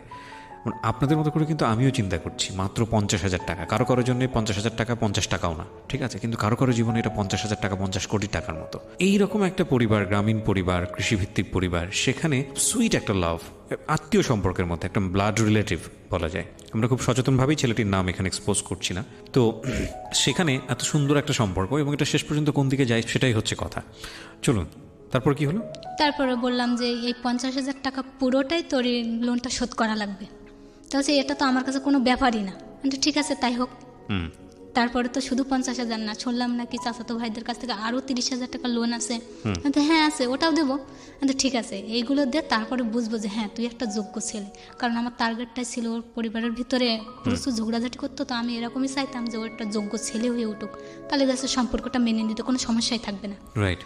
তো দেখা যাচ্ছে ওই করতো, আবার আমার কথাগুলো শুনতো বেশ। তো দেখা যাচ্ছে ও করতো যখন বাইরে যেত কাজ করতো না করতো, বেশি অংশের টাকা চাইতো বাড়ির থেকে। ও যখন ঢাকাতে থাকতো টাকা চাইতো। তো ও যখন ঢাকায় থাকতো আমি প্রায় তো বেড়াতে যেতাম ওখানে। তো যাওয়ার পরে খালু একদিন আমারে বলছে যে ও যেন একটু বাসায় এসে থাকে, আমরা চাচ্ছি না যে ও ওইখানে থাক। ও যখনই আসে ঢাকা থেকে দেখেছি ওর দিকে তাকানো যায় না, খুবই রোগা, হয়তো খায় না দেয় না, তা হয়তো হতে পারে। তো হচ্ছে তোর কথা শুনবে না, তুই বললি ও কথাটা শুনবে না, ও যেন বাড়ি এসে থাকে আর বাড়ি এসে যেন আমার সাথেই করে কাজ করে। তো সেই মোতাবেক আর ওই দিনেই আমার নানুর সাথে আমি গেছিলাম বেড়াতে, নানু আর আমি একসাথে গেছিলাম। তো নানুর কাছে প্রস্তাবটা দিছিল যে হ্যাঁ মানে নেওয়ার কথা, এরকম একটা প্রস্তাব দিছিল। তো নানা বলছে এটা তো সম্ভব না, এটা কোনো দিনই হয় না। তো আমাদের বাড়ি এসে যখন এটা বলছে তখনই আসলে কেউই রাজি হয়নি, যেটা তো অসম্ভব। তা হচ্ছে নানা কী হয়েছে? তো হচ্ছে এরকম ব্যাপার। তা হচ্ছে ধরো এ হয় নাকি, তো অসম্ভব। কিন্তু আমাদের ভিতরে একটা রিলেশন রয়েছে, তা কিন্তু বলছি না, কারো তো জানাতেই দেয় না, তো এটা অসম্ভব, পাগল হয়ে গেছে নাকি খালু, কি বলে? যাই হোক, তো আমি একদিন বললাম যে সবাই চাচ্ছে, বাড়ির লোকেরা চায় যে দেখেছো বড় ছেলে বাইরে থাকুক, এটা কেউই চায় না। আমি ওইভাবে বলছি না যে বাড়ি এসে ইনকাম করুক। খালু বলতে চাচ্ছে যে টাকা পয়সা ওইখান থেকে খরচ করা ছাড়া দিচ্ছে না, কিভাবে কি হবে? তো আমি এই টাকা কাটা না বলে আমি হচ্ছে দেখেছো পরিবারের বড় সন্তানরা বাইরে থাকলে এমনি কোনো বাবা মারই ভালো লাগে না, একদমই ভালো লাগে না। দেখছো সবাই একসাথে থাকলে সেটা খুব ভালো লাগে। তো আমার মতে দেখা যাচ্ছে এখানে থাকলে খুব মানে ভালো লাগবে, খালারও ভালো লাগবে, খালুর ভালো লাগবে। তো আমি চাই এইখানে এসে যেহেতু ঋণগুলো শোধ করতে হবে, তো একসাথে করলে তো এমনি তো শুনেছি খালু ভালো ইনকাম করে, তুই ওটা করলে দেখা যাচ্ছে মানে এটা হয়ে যাবে, ঋণটা তাড়াতাড়ি শোধ হবে। তো আচ্ছা ঠিক আছে তাহলে তাই হবে। তো বাসায় আসছে, বাসায় এসে ওই একসাথে করে, কিন্তু প্রতিদিনই ঝগড়া হয় খালুর সাথে, ওর সাথে প্রতিদিনই ঝগড়া লাগে, মানে একসাথেই হয় না, এই নিয়ে তোলপাড় হয়। আর তো আমি এর আগেও তো বলছি যে পড়াশোনাটা চালিয়ে যেতে হবে, পড়াশোনা রানিং আছে। তো এর মধ্যে একদিন পরীক্ষার ডেট দেয়, আমি তখন বাসায় ছিলাম। তো হঠাৎ করে কি নিয়ে ঝগড়া হয়েছে জানি না, খালা আমার কাছে ফোন দিয়েছে যে কী সমস্যা। তো বলে ও তো ভাত খাচ্ছে না, পরীক্ষাও দিতে যাবে না। কী সমস্যা হচ্ছে জানি না, কী নিয়ে ঝগড়া হয়েছে, পরীক্ষা দিতে যাবে না।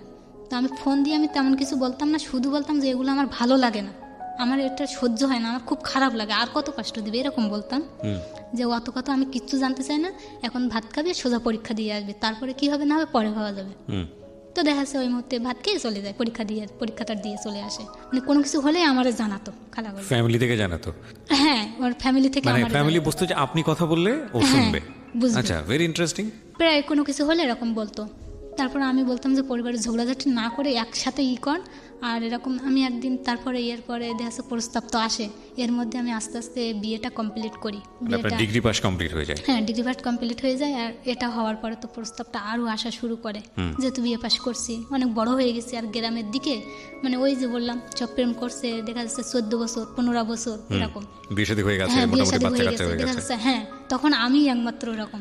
এবং গ্রামে কিন্তু এই জিনিসটা অনেক সময় ভালো চোখে দেখা হয়। হ্যাঁ মোটেও না, আমার বয়স হয়ে গেছে, এর নিয়ে আমার ফ্যামিলিতেও বলতো ও যেহেতু পড়াশোনা করছে তো সমস্যা কি, আর আমার মেয়ে তো এরকম কিছু করছে না যে আমাদের খুব তাড়া দিতে হবে। তারপরে ভালো প্রস্তাব আলে ওরা শুনতো না, দেশে দেখাতো যেহেতু এটা হতে পারে, সবসময় তো আর আসে না। তো দেখা যাচ্ছে ওই সময়টা বেশি প্রমাণ আসতো, মানে আমি কীভাবে সামলাবো, কী করবো, আসলে প্রচুর কান্না করতাম। আর প্রচুর যখনই না যাইতাম, যখনই বাহানা করতাম, প্রচুর বকাবকি করতো আমার মা এই নিয়ে। তো শুধু কাঁদতাম, মানে আর আমার এরকম একটা অবস্থা ছিল, মানে ওর সাথে রিলেশন করার পর থেকে আমি সুখী কতটা থাকেছি জানি না, প্রতিনিয়ত কাঁদতাম আমি রাত্রে, যে আসলে সম্পর্কটা কোথায় যাবে। যখন ওই বিষয়গুলো নিয়ে আমার গালাগালি করতো যে কোন পর্যায়ে যাবে এটা, যে আসলে মেনে নেবে কি নেবে না, আর যদি বিয়ে হয়ে যায় ও এসে কি করবে, সেটাও একটা আমি এই নিয়ে প্রতি রাতই কাঁদতাম। আসলে আমি কোনোদিনই ভালোভাবে থাকতে পারতাম না। দ্য থিং ইজ দ্যাট আমরা জীবনে যা ভাবি, আমাদের জীবন ইকুয়েশনগুলো কিন্তু অনেক সময় এমনভাবে উপস্থিত হয় যে ভাবনার আশেপাশেও নাই। উনি ভাবছেন এটা, এই দুটো অ্যাঙ্গেলের বাইরে কিন্তু আমরাও কিছু ভাবছি না, কিন্তু ঘটনা কোন দিকে গেছে এটা খুব ইন্টারেস্টিং। বলেন। তারপর দেখা যাচ্ছে আমার ফ্যামিলি যাতে বিয়ের চাপ না দেয়, এই জন্য দেখা যাচ্ছে আমার ফ্যামিলিতে যত প্রকারের কাজ আমি এক এক করে সব শিখে ফেলছি। যাচ্ছে আমার মা যেটা না পারে, আমার আপু যেটা না পারে, আমি সে কাজগুলো শিখে মানে ফেলছি। মেন্টালি প্রিপারেশন নিয়েছেন ওর ঘর সংসার হ্যাঁ, করার জন্য। ঘর সংসারে দেখা যাচ্ছে সব মানে মোট কথা আমি যেন মারা হেল্প করতে পারি, এটাই আমার টার্গেট ছিল। দেখা যাচ্ছে কোনো কষ্টেরই কাজগুলো আমি করতে দিতাম না, যেটা সহজ সেটা মারে দিতাম। এমনও হয় দেখা যাচ্ছে মা বসে থাক, আমি যেন কাজটা করি, এরকম। তারপরে আস্তে আস্তে বাবার কাজও শিখে গেলাম। মানে আমাদের বাবা তো কৃষকের যতগুলো কাজ আছে টোটালি সব, যে কাজগুলো দেখা যাচ্ছে একটা ছেলেও পারে না, সেগুলো আমি শিখে নিয়েছি আস্তে আস্তে। তো দেখা যাচ্ছে ওর ভিতরে সবচেয়ে যে ধানের মাথাগুলো কাটে, ওটা সবচেয়ে বেশি কঠিন যে কাজটা। তো ওই সময় আমার আব্বার পা কেটে যায়, আর সেই সময় ধানটা হয় আর কি। আর ওই সময় দেখা যাচ্ছে একসাথে মজুরিও পাওয়া যায় না, সবাই একসাথে হয়, তো যদি যায় দেখা যাচ্ছে যার পরে কাটে সেগুলো নষ্ট হয়ে যায়, এরকম কিছু কিছু নষ্ট হয়ে যায়। তো ওই সময় ধানগুলো আমি একাই, আমার ভাই এত বাড়ি থাকে না, বাইরে পড়াশুনো করতো। তো দেখা যাচ্ছে আমি একাই সব কিছু করছিলাম। ওই ধানগুলো কাটছি যেদিন, সেদিন দেখা যাচ্ছে আমার আপু হঠাৎ ফোন দিয়েছে যে কী করিস। আপুর সত্যি কথা বলছি যে এই করছি। তো আপুর পাশে ওনার আর কি ছিল, মানে শাশুড়ি ছিল। এইটা শুনে তো প্রচুর হাসাহাসি করছে, যেহেতু আমি বিয়ে পাস, আবার মেয়ে ধান কাটছে, খুব হাসছিল যে ও এটাও পারে। তো হ্যাঁ, ওই কাজটাও পারে। তো দেখা যাচ্ছে আমি এইগুলো করছি। তো আমার আপুর যখন পা কেটে যায়, আমার নানু বাড়া তো পাশে, মামা একদিন শুধু দেখতে আসছিল যে আমার আপুর পা কেটে গেছে। তো তারপরে যে আমাদের ধান আছে এতগুলো, কে কি করছে, কিভাবে কি করছে, কোনোদিনও আসেনি। এসবগুলো আমার খারাপ লাগে। সেই খারাপ লাগা থেকেই আমি আর কি ওইটা করছিলাম যে আমি করবো সবকিছু, কারোর কিছু দেখা লাগবে না, কারোর কিছু করাও লাগবে না। এবং আপনি করছেনও? হ্যাঁ, আমি ওটা করছিও, সাকসেসফুলি করে ফেলেছেন? হ্যাঁ করছি। সেইখান থেকে আমি আমাদের আর মজুরি নিতে দেই না। আমি ওরে বাবা, আমি যেটুকু পারি আমি আর আমার আব্বুই করি। এতে আপনার কোনো মান সম্মানে কোনো কখনো না, এ নিয়েও অনেকেই বলছে যে শিক্ষিত মেয়ে বিয়ে পাশ করছে, এ নিয়ে বিলিয়ে করাও সেই করাও। তো মা বলছে তুই আর বিলে যাবি না। কেন? তো এই বলছে, তো দেখো কাজ তো কাজই, তো মানুষ কি বললো না বললো এটা বড় কথা না, অন্যায় তো আর করছি না, আমি কাজ করছি। আর কাজ করে না কিসে? কেরা বলেছে যে বিয়ে পাশ করলে কাজ করা যায় না? কে বলেছে? আমার সামনে বলতে পারবা তার? তুমি শুধু বলবা আমার মেয়ে শুধু পড়াশুনো না, সব কাজই করবে। তো এখন থেকে দেখা যাচ্ছে যে যাই বলুক না কেন এই কথাটাই বলে যে মেয়ে কি শুধু লেখাপড়াই করবে, আর কিছু করার লাগে না। এখন আমার পরিবারটা বাবা কৃষক? হ্যাঁ, বাবা কৃষক। এখনো কৃষক? এখনো কৃষক। এখনো পর্যন্ত দেখা যাচ্ছে আমার কৃষিকাজে যা লাগে টোটালি আমার সবটাই করা, আমি সবটাই পারি। মাশাআল্লাহ, স্যালুট ইউ সিস্টার। চলেন সামনের দিকে। ওইভাবে করি। তো দেখা যাচ্ছে দিন মজুরি খুব যাই হোক না, আমার বাড়ির টুকটাক কাজগুলো, যাচ্ছে কনস্ট্রাক্টের কাজগুলো যেগুলো হয়, টুকটাক গেটের কাজ করছে, ঘাটের কাজ করছে, এগুলো আপনি করেন? হ্যাঁ, ওইগুলো দেখা যাচ্ছে সাথে করছি, রোজা থেকেও করছি। টোটালি দেখা যাচ্ছে রোজা থেকে ওগুলো আসলে আমি করে দেখছি যে কনস্ট্রাক্টরদের কতটা কষ্ট হয়, প্রত্যেকটা কাজ আমি করে দেখছি। তো ওই দিন রোজা থাকার পরে আমি বুঝলাম, আমি রোজা থাকি তো বোঝাই যেত না যে আমি রোজা আছি, কিন্তু ওই দিনই আমি বুঝলাম যে রোজা আসলে আইসে, আমি আছি। মানে গলাটা শুকাইয়ে একদম চলছে। তো ওই আমাদের ঘাট যেদিন করছিল, তবে ঘাটের যে খগুলো ভাঙা হয় এগুলো মেশিনে করা হয়, তখন সেই এইটুকুর জন্য মেশিন আনা লাগবে না, আমি হাতেই করতে পারবো। তো দেখা যাচ্ছে আমি প্রতিদিন একটু একটু একটু একটু করে ওগুলো হাতে করতাম। স্কুল থেকে কলেজ থেকে এরকম টুকটাক এসে ওইগুলো করতাম আমি বাসায় বসে বসে। তো দেখা যাচ্ছে আর মেশিনও লাগতো না, মোট কথা এভাবে করতাম। আমি বুঝতেই দিতাম না যে আমার কষ্ট হচ্ছে, এটা আমি কখনই ফ্যামিলিতে বুঝতে দিতাম না। হাতও কেটে যেত, দেখা যাচ্ছে আড়ালে করে রাখতাম যে কিছুই হয়নি যেন। মোট কথা আমি এভাবে চাইতাম যেন কোনো খরচই যেন না হয় আমার ফ্যামিলিতে, আমি থাকা অবস্থায়। যেহেতু সবাই বলবে, এমনও মনে করতে পারে মেয়ে বসে বসে খাচ্ছে, এরকম যেন মনে যেন না আসে কখন, যেহেতু অনেক বড় হয়ে গেছে। যাতে করে আপনাকে এই সাপোর্টটুকু দেয়, অন্তত বিয়ে শাদী যাতে না হয়, বিয়ে শাদী যাতে না হয়, এই সাপোর্টগুলো পাওয়ার জন্য আর কি। তো আমি দেখা যাচ্ছে আব্বা বাসায় বসে আছে, এমনও করছি যে মাটিও কাটছি, দেখা যাচ্ছে দুপুরে 1টা পর্যন্ত আমি কাটছি, আব্বা বইছে, এরকমই করছি। টোটালি আমি কোনো কাজই বাদ রাখিনি, ছেলেদের মেয়েদের। এমন মেয়েদের কাজ আছে যেগুলো অনেকেই পারে না, কিন্তু আমি সেগুলো পারি। খাতা সেলাই থেকে শুরু করে টোটালি কোনো কাজে আমার বাদ নেই, ও বরং তো ছেলেদের কাজও। তো এসবগুলো আমি করি, মানে যাতে যেন না করে। আর আমার ফ্যামিলিতে ওই নিয়ে আমার প্রচুর ভালোবাসতো। দেখা যাচ্ছে ভাইয়াও বলে, ও তুই এগুলো করছিস, ঠিক আছে আমি এসে তোর মজুরিটা দিয়ে দেবো, এইরকম বলতো। হ্যাঁ আমি করছি, মজুরি দেওয়া লাগবে না, এটাও তো আমার বাড়ি, এরকম বলতাম। তো দেখা যাচ্ছে ভাইয়া শুনে হাসতো যে তুই এগুলো কী করে করছিস, এবার কীভাবে করছিস। সবাই হাসতো, সব ছেলেরা দেখেও হাসতো যে মেয়ে হয়ে এসবগুলো করছে। তারপরে দেখা যাচ্ছে আমি যে জন মজুরি টুকটাক আমাদের ফাঁকে ফাঁকে নিত, ওদের সাথে যখন কাজ করতাম ধান কাটার কাজগুলো, ওদের যেন আমি যেন দেখতাম যে খুব ভালো লাগছে যে আমি একজন বিয়ে পাস মেয়ে, তাও ওদের সাথে যখন কাজ করছি ওরা যখন আনন্দে আছে যেন, যে একজন বিয়ে পাস মেয়ে যেখানে কাজ করছে আমাদের তো তাহলে কষ্ট থাকার কথা না, রাইট, ও যেখানে পারছে আমরা তাহলে তো এখানে যদি আমরা কষ্ট অনুভব করি, মানে ওরা সম্মানিত অনুভব করে। হ্যাঁ, ভেরি গুড। এইটা আমার খুব ভালো লাগতো ওদের সাথে কাজগুলো করতে, ওদের খুশিটা দেখে যে হ্যাঁ দেখা যাচ্ছে এইটা যেন মনে না করে যে আমরা পড়াশুনো করিনি বলে আমরা যে এই কাজ করছি, সাবাস। এরকমটা। তো আমার খুব ভালো লাগতো ওদের সাথে এই কাজগুলো করতে, সব মজুরিদের সাথে আমি কাজগুলো করতাম, আমি কখনো বসে থাকতাম না। আর আমার এটা সবচেয়ে বেশি ভালো লাগতো যে ওদের খুশিটা দেখে, যে ওরা খুশিটা হয়েছে, হাসতো। আমি সেই সময় দেখতাম যে মুখটাই মলিন থাকতো না, আমি যখনই ওদের সাথে কাজ করতাম ওরা হাসতো, বাহ, যে আমরাও করছি ওও করছে তো আমাদের সমানে সমানে করছে, এরকমই। ওদের আমি ওই কষ্টটা অনুভব করতে দিইনি, আমি যে কদিন ওদের সাথে কাজ করছি আমি কষ্ট অনুভব করতে দেখিনি, ওদের মুখে আমি সবসময় হাসি দেখেছি, যে হাসছে ওরা, হাসি মুখে কাজ করছে। আর এটা দেখে আমারও খুব ভালো লাগতো, আমার এই কষ্ট মনে হতোই না আমার যেন। আর আমি যে কাজগুলো করতাম আমার পরিবারও খুব খুশি হতো, এই খুশি দেখে আমি কোনোদিনই নিজের কষ্টই যেন ভুলে যেতাম। বিউটিফুল। যে কি হলো এরপরে? তারপর দেখা যাচ্ছে এরকম যখন বিয়ে পাসটা করছি তখন তো প্রস্তাবটা আরো বেশি আসতো, তখন আর দেখা যাচ্ছে আমার কম্পিউটারটা শেখার খুবই ইচ্ছা ছিল। তো আপুর বললাম, আপুও বললো যে বিয়ে পাস করছি কি হবে, তখন তো আমরা তাহলে কম্পিউটার শিখি। তো আপু বললো আচ্ছা ঠিক আছে তুই তাহলে আমাদের এখানে চলে আয়, আমরা কম্পিউটারটা শিখে নিই। তো যাই, আমি ওইখানে যাই, ও তখন ওখানে বাসায় থাকতো, ও অলরেডি বাসায় এসে থাকতো, আর আমি ওইখানে গেছি। দেখা স্যার ফোন দিয়ে আর প্রতিদিনও তো বিরক্ত করবে না যে প্রস্তাব আসছে কিনা, আর প্রতিনিয়ত আমি ওরে মিথ্যে বলতাম, না করো প্রস্তাব এসতেছে না, কোনো সমস্যা না, তুই তোর কাজ চালিয়ে যা, আর আমি এদিকে কি হয় না হয় আমি সামলাবো, সেটা আমি বুঝবো, তুই শুধু ঋণগুলো শোধ কর, তারপর দেখ আমাদের বিয়েকে ঠেকায়। তো দেখা যাচ্ছে ও খুবই আর কি ইয়ে নিয়ে সাহস নিয়ে ওই ঋণগুলো শোধ করতো একটু একটু করে। প্রথমে তো 30,000 টাকা ওটা ছিল, ওটা শোধ করে ফেলছিল। তারপর তো 50,000 বড় লোন ছিল। তো দেখা যাচ্ছে ওরা প্রতিনিয়ত ঝগড়া হতো আর প্রতিনিয়ত খালা ফোন দিত যে এই অবস্থা হচ্ছে। তো আমি বলতাম যে এগুলো করতে নেই, কী অবস্থা এসবগুলো হচ্ছে, এই বোঝাতাম। তো ওইখানে যেই আর কি কম্পিউটার শিখছে ও, তখন তো আমি ছিলাম বাসায় থাকতে, যতটা কথা হতো দেখা যাচ্ছে ফোনে কথা বলতাম, কিন্তু ওইখানে যেয়ে মোটে কথা হতো না।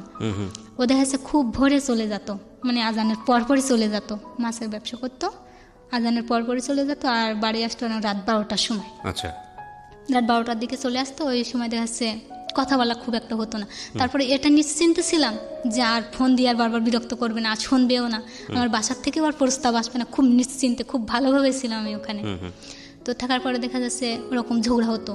একদিন এরকম ইফতারের সময় হয়েছে, ইফতার দেবে, রোজার সময় ইফতার দেবে। তো ওই দিনে প্রচুর ঝগড়া করছিল, কি নিয়ে যেন সামান্য বিষয় নিয়ে প্রচুর ওদের ভিতর ঝগড়া হয়েছে। ওই দিনে আসলে কেউ রাগ করে ভাত খায়নি, আমার খালুও না, ওও না, আপুও তো রাগ করছে, শ্বশুরবাড়ি থেকে আসছে। আমার ভাইয়া ও মামারও আমন্ত্রণ, ভাইয়া মামা ওখানে থাকতো, তো ওদেরও একটু ডাকছিল, তো ওরাও রাগ করে চলে যাচ্ছিল। তারপর আমি ভাত বেড়ে দিয়েছি, দিয়ে খালারে বললাম যে খেয়ে যেতে বলো। তারপর কোনো রকমের দুটো খেয়ে ওরা চলে গেছিলো রাগ করে, ওদের ওই ঝগড়াঝাটি দেখে। এটা আমার মামা আমার ভাইয়া একদম সহ্য করতে পারতো না, ওদের ফ্যামিলিটাই মোটে পছন্দ করতো না, এরকমই ছিল, একদম মোটে সহ্য করতে পারতো না ওই ঝগড়াঝাটি। মূল কারণ ওই দুই বাবু ঝগড়া করে। তো দেখা যাচ্ছে ওই দিন প্রচুর ঝগড়া করে, খালু ভাত খায়নি, ও খায়নি, আর আমি তো ওই দিন রোজা ছিলাম। সন্ধ্যাবেলা শুধু আপু একটু রুটি দিয়েছিল আমার, মানে যেহেতু ইফতার তো আয়োজন করছিল তো একটু দিছিল, সেইটুকুই আমি শুধু খাইছিলাম, আর ইফতারও করার টাইম পাইনি, যেহেতু ইফতারের কাজকাম করার জন্য টাইম পাইনি। তো দেখা যাচ্ছে ওই দিনই আমি কিছু খাইনি, বারবারই আমার খাওয়ার কথা বলছিল। যেখানে বাড়ির মানুষ না খেয়ে রয়েছে সেখানে আমি খেতে পারবো না, আমি খাবো না। তখন দেখা যাচ্ছে খালু উঠে খেয়ে এনেছে। আচ্ছা, খাওয়ার পরে খালুর ভাত দিয়েছে, দেখি খোসামট করার পরে যে খালু খেয়ে নাও, খেয়ে নিয়েছে উনি।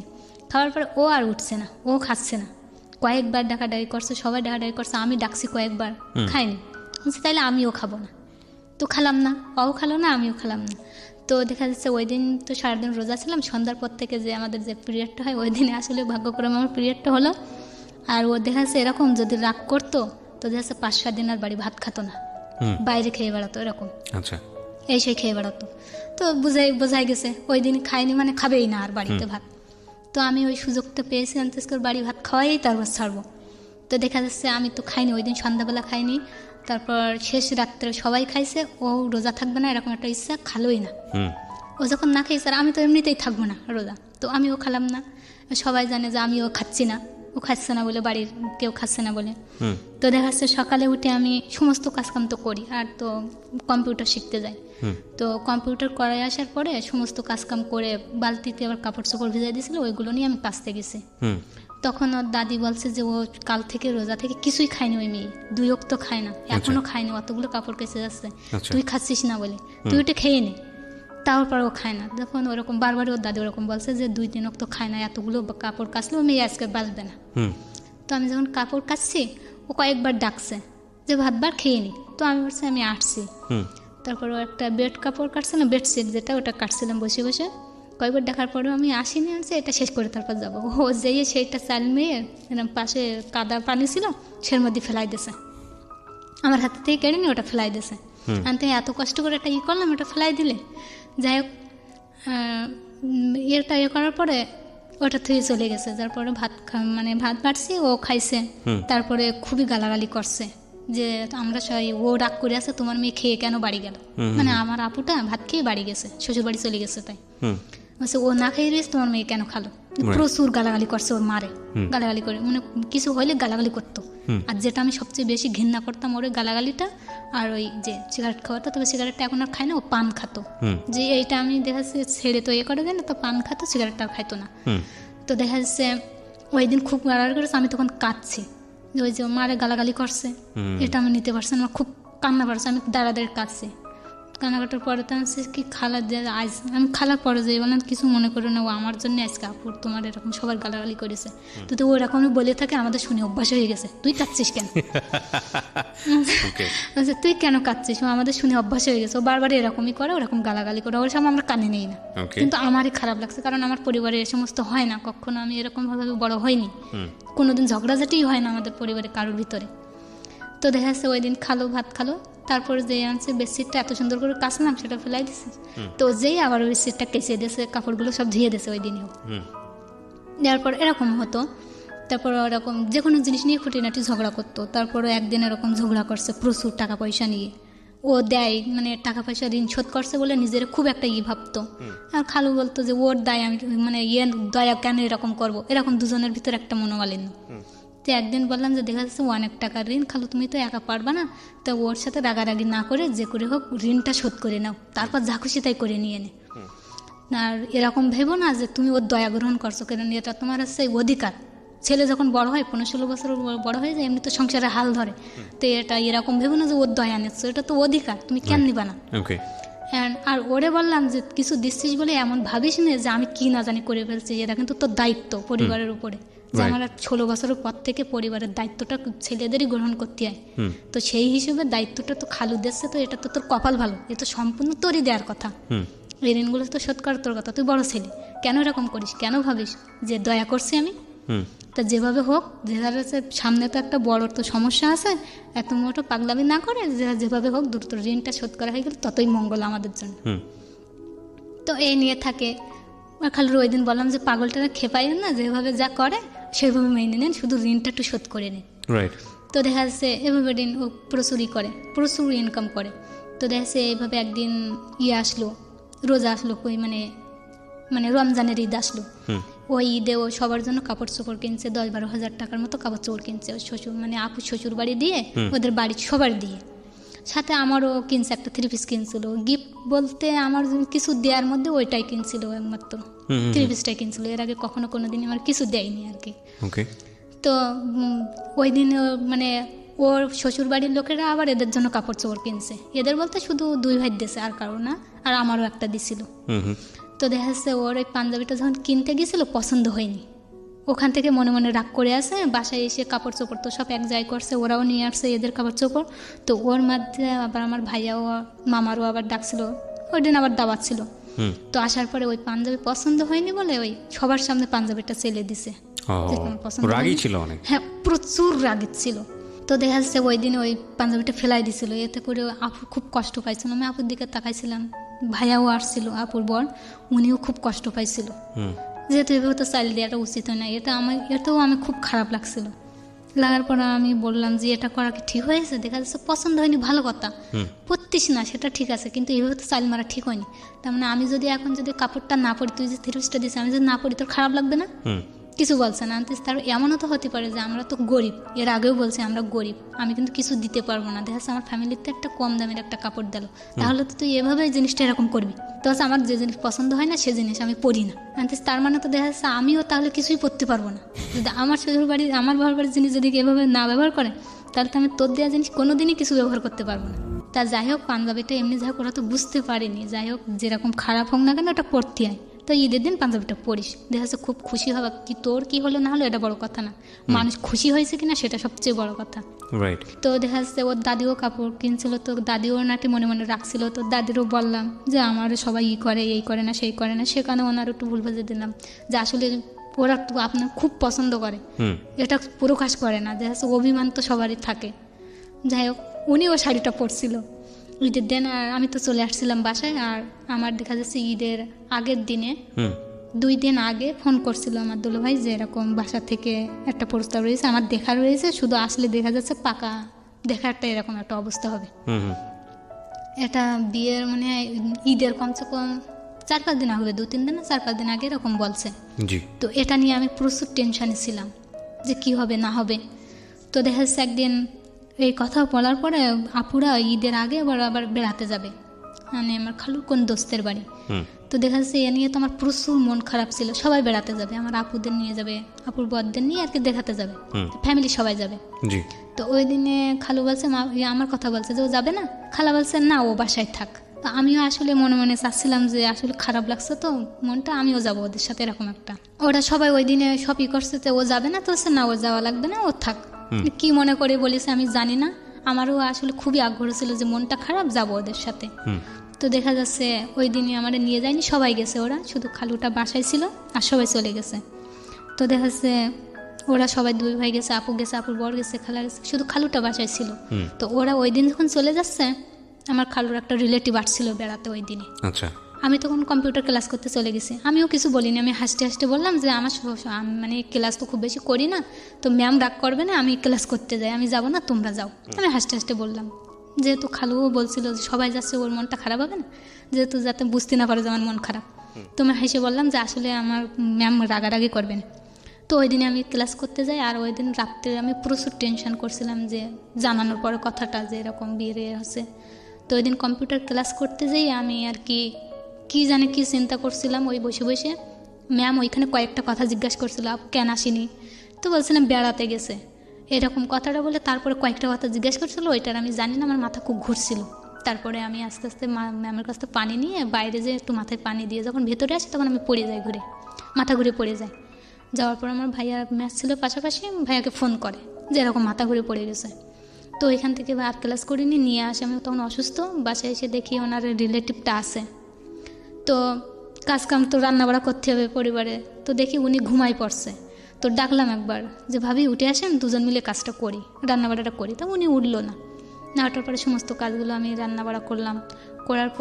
রান্নাবাড়া করার পরে যখন ভাত দেবো, খালু তো শুয়েছিল, যে পানি নেই, এবার দেখছে পানিটা আনতে হয় একটু দূর থেকে। তো খালুর ডাকছে না, উনিও ওঠেনি, তখন আমি আবার কষ্ট করে পানিও নিয়ে আসলাম। এটা দেখে আমার ওই যে ওরা ভাড়া থাকে আবার ওদের পাশে মানে ওদের জায়গায় ভাড়া থাকে, ভাড়াটিয়া বলছিল তুমি অসুস্থ এত কিছু করছো কেন। আমি কী করবো, খালুরে ডাকেছি তো উঠিনি। তো তরকারি কোটার সময় উনি একটু হেল্প করছিল, করার পর যাই হোক আমার যখন মানে মানসিক আর শারীরিক দুটো কষ্ট একসাথে হয়, তখন আমি কারোর কিছু বলতে পারি না, আমার চোখ দিয়ে এমনি পানি চলে আসে। তো দেখা যাচ্ছে ওই দিন আমি সারাক্ষণ শুধু মানে চোখ দিয়ে পানি পড়ছে, 2টা কষ্ট একসাথে হয়ে গেছে, তো আমি মেনে নিতে পারছিলাম না। তো ওরা সন্ধ্যাবেলা বাসায় আসছিলো, এসে ও দেখছিল জিনিসটা যে আমার চোখে পানি, এই জিনিসটাও ফলো করছিল। আসার পরে কী করছে না করছে, আসার পরে ওরা জিজ্ঞাসা করছিল, মানে ওরা বলছিল যে মাপুচ এরম ঘুরে পড়ছিল, এই সেই সব কিছু বলার পরে বলছে এর অবস্থায় এই সব কিছু করছে। তখন খালা প্রচুর গালাগালি করে, খালুরও বলে রিলেটিভরাও বলে যে তোমরা ও মেয়ে অসুস্থ, তোমরা এসব করোনি, এই সেই। তো দেখা যাচ্ছে ওই যে বাড়ির দিকের এই সমস্ত কথাগুলো, তাও আমি ওকে কিছু বলিনি যে বাসার দিক থেকে এরকম চাপ দিচ্ছে। তো দেখা যাচ্ছে ও যে 3 পিসটা দিছিল, আমার ভাইয়াও একটা ঈদের আগে 3 পিস দিছিল, আপুদের বাসা থেকে একটা দিছিল, আমি টোটালি কোনো 3 পিসই নিয়ে আসিনি, ওখানে রেখে চলে আসছিলাম, যাতে ঈদের যেন পরা না লাগে আর যেন মানে আমার যেন দেখতে না আসে এরকম একটা অবস্থা। বাসায় এমন কোনো কাপড় নেই যে সেটা পরে আমি ওদের সামনে যাব। তো দেখা যাচ্ছে যখন রেখে চলে আসছি, প্রচুর রাগারাগি করছিল ওই দিনই যে কেন নিয়ে আসিস না, তো 2-3টা 3 পিস ওখানে কেন রেখে আসছি। আনছি এমনি বাসায় আসে তাই আর ওগুলো নিয়ে আসিনি। তো যাই হোক, ভালো কাপড় চোপড় পরা ছাড়া তো সামনে নিয়ে যাওয়া যায় না, ওই দিন আর টাকা হয় না। তারপরে কুরবানি মানে রোজার ঈদ চলে যাওয়ার পরে, রোজার ঈদে না কেউ পাঞ্জাবিটা পরছিল। তারপরে দেখা যাচ্ছে আমি কুরবানির আগে তো আবার আমার তো শেষ হয়নি, তো আবার গেছি ওখানে। যাওয়ার পরে আমার মানে আপুর যে বিবাহ বার্ষিকী হবে, তো বিবাহ বার্ষিকীর দিনে প্রচুর করছিল, আমাদের দাওয়াত করছিল যে মানে হোটেলে নিয়ে খাওয়াবে মানে বিবাহ বার্ষিকী উপলক্ষে। তো ওই দিনে প্রচুর সাজগোজ করে দেয় আমার আপুর শাশুড়ি আপুরে খুব সুন্দর করে। তো আমি তো সাথে গেছি, আমারও একটু সাজাই দিচ্ছে। তো আমি আবার অনেক আগে থেকে সাজাগোজা বাদ দিছি। আমি এমনভাবে চলাফেরা করা শুরু করছি, কারণ আমি কোরআনও করতাম, তর্জমা করতাম। তো দেখা যাচ্ছে একমাত্র স্বামীর ছাড়া ওইভাবে সাজগোজ কারো দেখাতে নেই। তো ওইভাবে আমি মেহেদি পড়াও বাদ দিছি অনেক আগে থেকে। ইন্টারমিডিয়েট যখন থেকে পড়ছি সেই সময় থেকে আমি ওই সমস্ত মেহেদি পড়ি না, সবাইকে সাজাই দেই। তারপরে ঈদের দিনেও ওইভাবে নতুন কাপড় কখনো পরি না। দেখছে আমাদের আশপাশেও অনেকে ছিল যারা দেখছে ঈদের কাপড় নতুন কাপড় পরতো না, এগুলো আমার খারাপ লাগতো। আমি ওদের সাথেই ঘুরতাম, আমি তোদের ঈদের কাপড় কিনে দেয়নি, দেখ আমারও দেয়নি। অবশ্য আমার দিত, প্রত্যেক ঈদে দিত, তবে আমি বানাতাম না ওটা, যে আমারও দিইনি, আমিও তোদের দলে আসি। আরও খুব ভালো লাগতো, ওদের সাথেই ঘুরতাম তখন। তো দেখা যাচ্ছে ওই দিনে সাজুগুজু তো করে দিছিল। তো আমার খুব চাইছিল, আপুর শাশুড়ি খুব জোরার করছিল যে একটু তোমার একটু করে দেই। তো লিপস্টিক পরাই দিছিল আর একটু কাজল টাজল পরাই দিত, আমি ওইভাবে সাজতাম না, দুলও পরতাম না। তো ওই দিনে খুব চেষ্টা করছিলাম আমার দুল পরানোর জন্য, তা তো আমি পরিনি। তারপর আমরা সবাই মিলে গেছিলাম সে হোটেলে। যাওয়ার পরে যখন খাওয়া দাওয়া করার পরে ওখানে ওনার আবার একটা খালাতো মানে ছিল, ননদ ছিল আমার আপুর, ওনারও আসছিল। তা আমার কথা বলছে যে ওর জায়গায় অনেক ভালো লাগছে। তো বলছে হ্যাঁ আম্মা আজ ওর সাজাই দিছে। তো ওই দিনে দেখা যাচ্ছে আমার ছোট ভাইটা আর আমরা তিনজন বাসায় চলে আসছি, ওরা অমনি চলে গেছে, আমরা আমাদের বাসায় চলে আসছি। তো ওই দিনে আমার দেখছিলাম যে বারবারই আমাদেরকে ফলো করছিল। তো জিনিসটা আসলে আমি করছিলাম যে ইমোশনাল কোনো কিছু এরকম। তো বারবার ফলো করার জন্য আমি তখন খারাপ লাগছে যে এরকম কিছু চেয়ে না বসে, আর আমার দেখা যাচ্ছে দ্বিতীয় সমস্যা নয়, আমি তখন লিপস্টিকটা মুছে ফেলছি আস্তে করে। মুছে ফেললে তো হচ্ছে কি লিপস্টিক মুছলি কেন, আমাকে কীরকম যেন অসহ্য লাগছে, আমার দিনে তো হঠাৎ করে এরকম আমার খুব খারাপ লাগছে। তো পুরো লিপস্টিকটা মুছে ফেলছে। যাই হোক, ওই দিনে ও কী মনে করছিল জানি না, দেখ আমি ইমোশনালগুলো কখনো এরকম কোনো ফেস করতাম না যে ইমোশনাল হয়ে পড়ে, আর আমরা কোনো এরকম কোনো সম্পর্কে যেন না করি যেন সমস্যা হয়ে দাঁড়ায়। তো আমি এরকম, আর ও ওরকম ছিল না, খুব একটা করতো না, কিন্তু বাট ইমোশনাল জিনিসটা একটা অন্যরকম। যেহেতু আমরা বড় হয়েছে আমরাও তো বুঝি, কিন্তু আমি যখন থেকে কোরআন তর্জমা করতে শিখছি, ব্যভিচারী কথাগুলো এসবগুলো আসতো, এসবগুলো আমার খারাপ লাগতো, যে করে আমি যাই হোক না কেন আমি এই তালে যাব না। তো ওর ইমোশনাল এগুলো আমি কখনো করতাম না, যাতে ইমোশনাল হয়ে পড়ে এরকম আমি কোনো কিছুই করতাম না। তো এই থাকলো। তারপরে ও একদিন আমাদের বাসায় বেড়াতে আসছিল, তো যাওয়ার সময় খুব কান্না করছিল। ওই দিন আমি ওর কপালে একটা চুমু খেয়ে বলছিলাম যে সমস্যা নেই, টেনশন করতো যে আসলে আমার দেখতে আসে, হয়ে যায় কিনা বিয়েটা, খুব করতো। আর কাজ কামে যে ঋণ টিনগুলো শোধ করতে, এরকম আস্তে আস্তে ওর প্রতি আমার একটা এসে যায়, সত্যিকারের আমি যেটা ভালোবাসি আমি ভালোবেসে ফেলি ওরে। তো ওই দিন ওর কপালে একটা চুমু দিয়েছিলাম, দিয়ে বলছিলাম আমি তোর সাথে আছি, তুই নিয়ে কোনো দিন টেনশন করবি না, তুই শুধু ফ্যামিলির দিকে একটু দেখে যা, বাকিগুলো আমি সব সামলাবো। তো দেখা যাচ্ছে ওই দিন ও প্রচুর খুশি হয়েছিল, ওর ওই খুশিটা আমি ওই দিনেই দেখছিলাম, ওই খুশি। আর যেদিন খুশি দেখছিলাম, ওর আপুর বিয়ের আগে একদিন এরকম দেখতে আসছিল। তো আমার আপু একটু রঙে চাপা ছিল, আমি একটু ফসা ছিলাম, তো দেখা যাচ্ছে সারাসারি করছে সবাই। তো ওই দিনে আমার মানে মুখ ঢেকে রাখছিলাম, যদি ওরা শোনে তা বলবো এটা মেয়ে না, আমাদের বাড়ির কেউ একজন। তো হঠাৎ ওই দিনই বলে যে এটা হচ্ছে আমাদের ছেলের বউ, এরকম বলে যে এটা দেখানোর জন্য আর কি, যাতে দেশে ওদের মেয়ের রঙে চাপা আমাকে পছন্দ করে কিনা এরকম বিষয় নেই। আমি তো এসব ফালতু নিয়ে চিন্তা করে ওই দিন এরকম বলছিল যে মাহফুজের এরকম ওরা দেখছিল, তা আমরা বললাম এটা আমাদের ছেলের বউ, তাই ওরা আর দেখিনি। ওই দিনই মুখের হাসিটা আমি দেখছিলাম প্রচুর, ওই দিনে ও খুশি হয়েছিল শুনে, 3টা দিন ও প্রচুর খুশি ছিল আর কি। তারপরে কুরবানির ঈদ আসে, কুরবানি ঈদ আসার দেখা যাচ্ছে এর আগেও একদিন এরকম করতো, এমন সিক্রেট করতো যা আসলে কেউ মেনে নিতেই পারতো না, ওরে পাগলামিগুলো কেউ মেনে নিতেই পারতো না। তো একদিন আমার আপুর ওই শ্বশুর মারা যাওয়ার পরে ওই হয় যে কলমাসানি যেটাকে বলা হয়, ওটা করে 7 দিনের। তো দায়িত্বটা ও নেয় যে সমস্ত খাবারের ব্যবস্থাটা আমি করব। তো দেখা যাচ্ছে ওরা যেমনটা বলে ও তার থেকে একটু বেশি করে, যেহেতু আবার করতো যে সম্মানটা বাড়ানোর জন্য সবসময় করতো। তো দেখছো আরেক পদ একটু বেশি করতে চাচ্ছে, মানে সে বেশিটা নিয়ে আমার খালু কাছের টাকা চাইছিল যে একটু টাকা দিতে হবে। আমি খালু কাছের দায়িত্ব নিয়েছি, দায়িত্ব কীভাবে পালন করবে আমি জানি না, মোট করে ওনার সাথেই থাকতো না, আর এমন খারাপ ব্যবহার করতো আমি আসলেই মেনে নিতে পারতাম না। ওর আসলে ওর মানে যেগুলো যোগ্য না তারপরও সেগুলো ওর ঘাড়ে করতো। আমার এগুলো খুব কান্না লাগতো। তো দেখা যাচ্ছে ওই দিনে ওরকম প্রচুর ঝগড়া করে সবাই ওই বাড়ি চলে যায়, আমি থাকি, খালু থাকে, সবাই থাকে। ওই দিনে প্রচুর ভাঙচুর টুর করতে থাকে ঘরের ভিতরে, ওই টাকা দেয় না বলে। না দিলে ওই দিন খালু চলে যায় আর বলে ওর যান সাদাসাদি করিস না, তুই তোর মতন চলে আসিস তাড়াতাড়ি। তো আমি ওই দিন কিছু বলিনি, আমি আজকে দায়িত্ব যেখানে নিছিস দায়িত্ব যেন সঠিকভাবে পালন করা হয় এইটাই আমি চাই, কী হবে না আমি কিচ্ছু বুঝি না বলে আমি চলে যাই। তারপরেও দেখি দুমদাম করে লাথলাথি করছে দরজায়। তারপর আমি চলে যাই, যাওয়ার পরে সবাই যে বলছে যে ও কিন্তু আসবে না, ব্যবস্থাটা তোমরা করো। কিন্তু দিনের দিন একদম মুহূর্তে কে কী করবে। তখন আমি যাওয়ার পরই আবার আমার আপুর শাশুড়িটা আমার আবার খুব করতো, যা কিছু হয় আমার সাথে শেয়ার করতো। তা আপুর শাশুড়ি বলছে বাবু এরকম একটা কাজ করতে পারলাম, কী মানে মাইমনি কী হয়েছে? তা বলছে ও নাকি এটা আসবে না, ওই করবে না। এখন আমি কী করবো, তুমি তো জানো তোমার ভাইয়াই একা, আর তো সবাই বাইরে থাকে, আমরা তো কেউ নেই এখানে আমাদের। আমি তো সমস্যা নিয়েন না, ও যখন দায়িত্ব নিয়ে তো দায়িত্ব পালন করবে, আপনি টেনশন করেন না। তো ওই ভাস্তা তো তুমি বলছো আনতে, হ্যাঁ ও সমস্যা নেই, ও এরকম বলে থাকে। তো সত্যি সত্যি দেখি মানে ঘন্টাখানিক পরে দেখি সব নিয়ে চলে আসছে ও। এরা আসলে বিশ্বাস করতে পারিনি যে ওটা করবে ও, এরকম ছিল, প্রচুর রাগের ছিল। তারপরে আমি এর আগেও যে জিনিসটা যখন হতো আমার বাড়ির দিক থেকে এভাবে মেনে নিতে পারবে না বলে আমি দুলার কাছে শুনতাম যে বিষয়টাকে আসলে মেনে নেওয়ার মতন, তো তুমি যাই করো না কারণ কোনোদিন কিন্তু এটা মেনে নেবে না, তুমি ভেবে চিন্তে কাজ করো। আমি পরে দুলাভাইরে বলছিলাম বিষয়টা, মানে জাস্ট যখন কুরবানির ঈদে এসে যাচ্ছে আর ও বারবার চাপ দিত যে আপুর তো বিয়ে হয়ে গেছে, ঋণও তো প্রায় শোধ, মানে ওই সময় শোধ হওয়ারই কাছাকাছি, অল্প একটু বাকি আছে, যে আমি কিন্তু আর করতে চাচ্ছি না।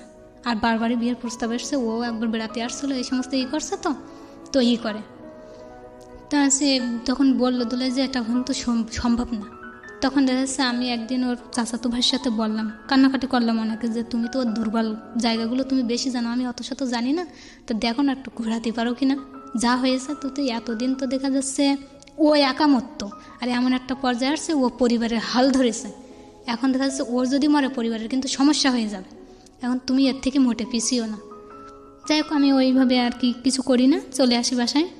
আসার পরে যখন কুরবানি ঈদ হয়, ওই কুরবানি ঈদে এসে ও বলে যে আমি কিন্তু যেয়ে কথাটা বলবো, আনতে যেটা ভালো মনে করিস সেটা করিস।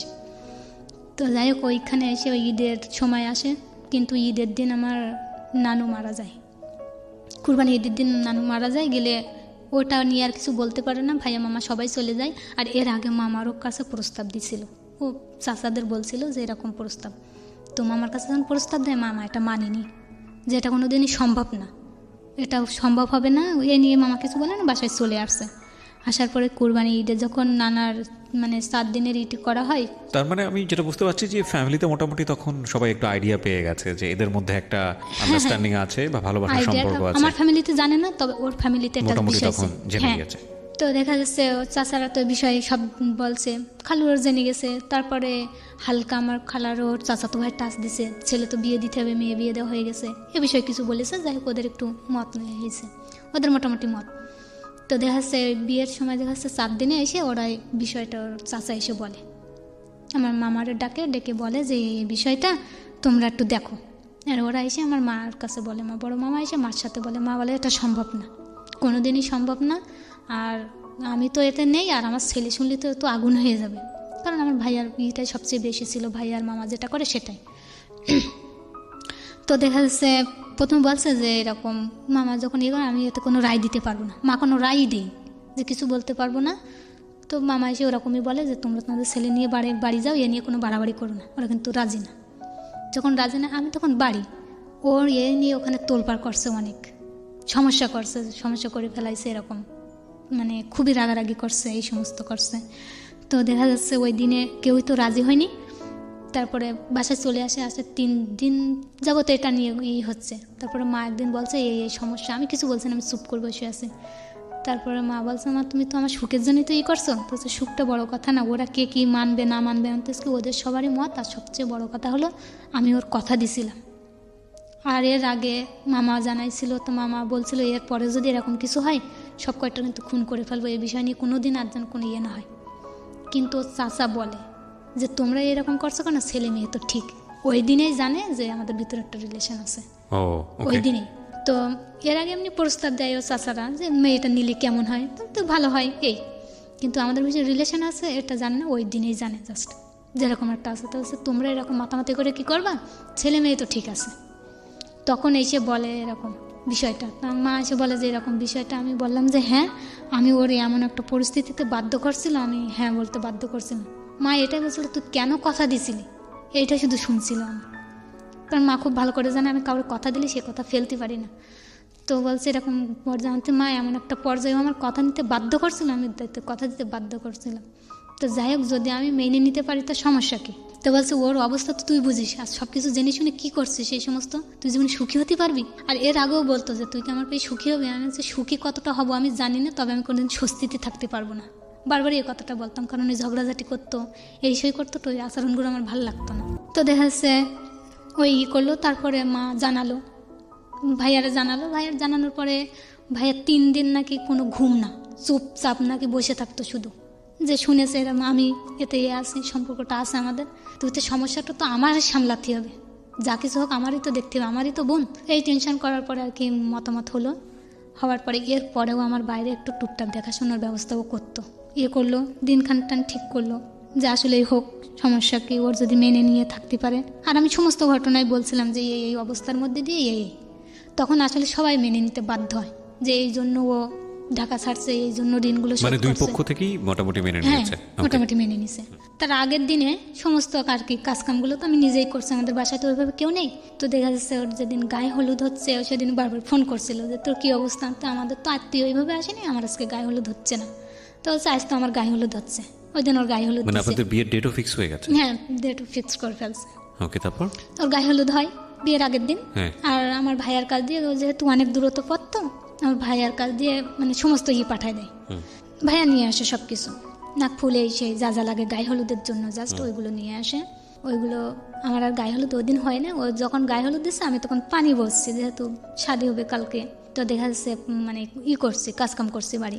ওই দিন ওর গায়ে হলুদ হয়েছে, সবাই খুব মজা করছে। তো দেখা যাচ্ছে ওই দিনে আর কি সমস্ত করা হয়। তো রাত্রে সমস্ত আমি আমার টুকটাক রাত্রেই চলে আসে, সবাই প্রায় চলে আসে রাত্রে।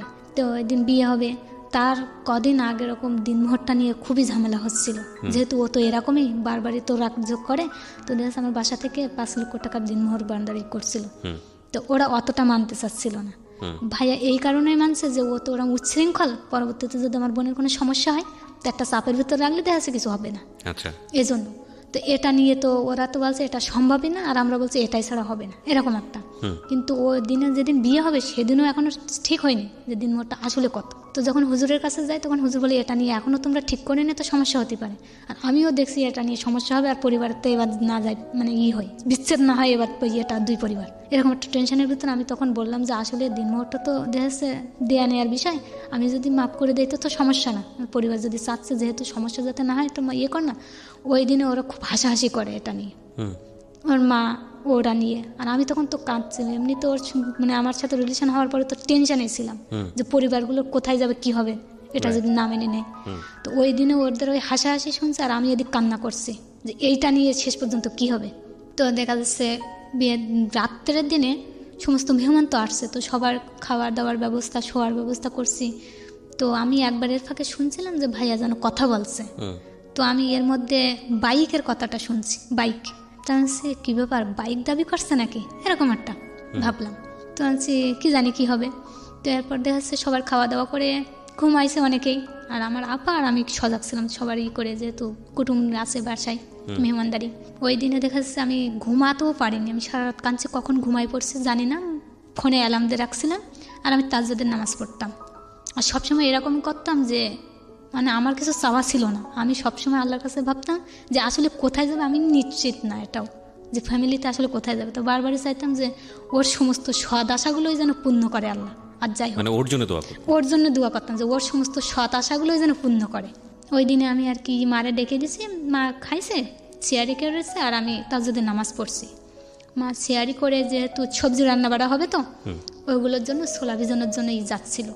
আর আমি তখনও তাজ্জুদের নামাজ পড়তে কি শুইছি, ঘুমাইনি, এমনি শুয়ে আছি। তো তখন আমার ভাইয়া আস্তে আস্তে উঠে যায় মার ওখানে, যে ভাইয়া উঠে গেছে। তো আমি দেখছি যে কি যেন বলছে, মা দেখলাম খুব উঠানে বসে ওরা এই বিষয়টা করছে, খুব আপসেট হয়ে পড়ছে। মা বারবার দীর্ঘশ্বাস ফেলছে, বারবারই দীর্ঘ মানে এমন করছে যে কষ্টে থাকলে মানুষ যেরকমটা করে, তখন তো এরকম করছে কেন? আমি তো সজাগ, তখন আমি আস্তে আস্তে উঠে গেছি। যে বলছে কি হয়েছে, তোমরা কি নিয়ে আলোচনা করছো, তুমি এরকম করছো কেন? কেউ কোনো কথা বলে না, মাও বলে না, ভাইয়াও বলে না। মার কাছে কয়েকবার জিজ্ঞাসা করছে, কিছু বলে না। ভাইয়ের কাছে শুনছি, কেউ কিছু বলে না, চুপচাপ। তো ভাইয়া তখন বলে যে ও অ্যাক্সিডেন্ট করছে। তখন আসলে আমি ওটা নিতে পারি, আর ও বারবারই আমার এটাই করতো যে যদি তোর মানে বিয়ে দিয়ে যায় আমি অ্যাক্সিডেন্ট করব। আর আমি এখানে ওখানে গেলেও বারবার বলতো ফিরে আয়, নাহলে কিন্তু আমি অ্যাক্সিডেন্ট করবো, এরকম সুইসাইড করবো, বারবারই এই ইয়েটা করতো। আর তোর ফ্যামিলিতে ভাই আর মামা যদি না মেনে নেয়, ওদের ব্যবস্থাও আমি করতে পারি, মানে সবসময় আমার একটা ভয়ের ভিতরে রাখতো। মানে সব দিক থেকে আমি টোটালি ওই কয়টা বছর আমি কোনোদিনই ভালো থাকতে পারিনি। মানে ওইখানে আমি আসলে সেন্সলেস হয়ে যাই, ওইটা নিতে পারিনি। অ্যাক্সিডেন্টের কথাটা শুনে যখন আমার হুঁশ পেরে, তখন দেখি ফজর আজান দিচ্ছে। তখন আমি বললাম যে উজুর পানিটা, আমার এরকম ক্ষমতা নেই যে আমি উঠে যেয়ে উজু করে আসি পুকুর থেকে, তোমার উজুর পানি এনে দেয়। আমি উজু করে ওই দিনে নামাজের পাটিতে প্রচুর কান্নাকাটি করছেন। আমার বারবার বলছে ওর যেন তাড়াতাড়ি সুস্থ হয়ে যায়। এটা ওরে যত আমি সুস্থ চাচ্ছি, আমি ততই অসুস্থ হয়ে যাচ্ছে, এরকম অবস্থা। আর আমি ভাবছি যে সকালটা বেশি বেলা হলে আমি ওরে দেখতে যাব। তো দেখা যাচ্ছে আমি কান্নাকাটি করছি, আমার মাও কাঁদছে, আমিও কাঁদছি, কিন্তু আমার ভাইয়ার এরকম কোনো নেই। ভাইয়া দেখে ভাইয়ার মতো ঘুরছে। তো হচ্ছে ব্যাপার কি, ভাইয়া কেন দেখতে যাচ্ছে না? ওর তো অ্যাক্সিডেন্ট করছে, ওর তো পাশে যাওয়া উচিত। তো আমি মার বলছি, ও মায়া যাই হোক না কেন, বিয়ে করতে এখন বাদই দিলাম, ওদের সাথে তো আমাদের একটা রক্তের সম্পর্ক আছে, সেখান থেকে তো ওর দেখতে যাওয়া উচিত। তো আমি হলে তোমরা যাও তো ভালো, নাহলে কিন্তু আমি একা একা উঠে চলে যাব। তো ভাইয়া যাচ্ছে না। এই নিয়ে তো সারা গ্রাম হয়ে গেছে, মেহমানরা তো সবাই ছিল যে বিয়েটা হচ্ছে না, মানে সমস্ত এলাকা ছড়াই গেছে, সবাই লোক আসছে। যেরকম একটা মৃত্যুবরণ করলে যেমন মানুষ চলে আসে, ওরকম সবাই চলে আসছে আমাদের বাসাতে। তো কি হয়েছে না হয়েছে সবাই জিজ্ঞাসা করছে। তো আমি তো কান্নাছাটে কিছু বলতে পারছি না, আশপাশে সবাই বলছে এরকম নাকি অ্যাক্সিডেন্ট করছে। তো আমার খালু ফোন দিছে, দিয়ে বলছে যে কি অবস্থা। মামারে ফোন দিয়ে বলছে যে এরকম তো হয়েছে, বিয়ে তো আপাতত হয়তো ভিজে যাবে, তো যেটা করলে ভালো হয় দ্রুত করো, কারণ ও তো প্রচুর কান্নাকাটি করছে। মানে বেলা যায়, আমার ভাইয়ার কোনো নেই, ভাইয়া চুপচাপ একদম গম্ভীর, কিচ্ছু না। তো আমি বারবারই বলছি যে কেন দেখতে যাচ্ছে না ওরে। তারপরে রাত হলো, আমার জোর করে খাওয়াইছে। ভাইয়া বারবারই বলছে যে ওর খাওয়া, খুব জোর করে খাওয়াইছে আমার এক প্রকার। খাওয়ানোর পরে ভাইয়া বলছে মারে যে ও কিছু খাইছে। তো বলছি, মা বলছে হ্যাঁ অল্প একটু খাইছে। তো ভাইয়া আমার দেখেছে যে এদিকে আয়। তো ডাকলে আমি সাথে সাথে গেছি, যেই বলছে ওর কি অবস্থা, এখন কি সুস্থ ও? তো বলছে হ্যাঁ সুস্থ। এখন কি হসপিটালে নাকি বাসায়? তো বলছে বাসায় আছে। তখন তো খালার কি অবস্থা? বলছে খালা এখন হসপিটালে আছে, খালা অসুস্থ। তো বলছে আমার পাশে বস। তখন তো বসলাম, ভাইয়ের পাশে বসলাম। আমার কাছে এসে একটু বস। তো কাছে এসে বসার পরে ভাইয়া বলছে তুই যেটা জানতিস এ সময় পর্যন্ত, আসলে ওটা ঠিক না, তুই এ পর্যন্ত যেটা জেনে আসিস ওটা ভুল, সঠিক যেটা সেটা হলো ও বিয়ে করছে। এটা যখন বলছে তখন আমি মানে স্তব্ধ হয়ে গেছে, কান্না আর ওই মুহূর্তে আমার নেই। তখন আমার ভাই আমাকে জোড়ায় ধরে প্রচুর কান্নাকাটি করছে। আমার জীবনে ফার্স্ট আমি আমার ভাইয়ের চোখে ওই দিনে পানি দেখছি। তখন আমি একটা কথা বললাম যে দেখা যাচ্ছে যে ও আমারে ঠকাইছে আর আমি তোমাদেরই ঠকাইছি, কারণ বারবার ভালো ভালো প্রস্তাব আসতো, আমি এটা না করতাম। বিয়েটা কি ওই দিনই করেছে না আগেই করেছিল?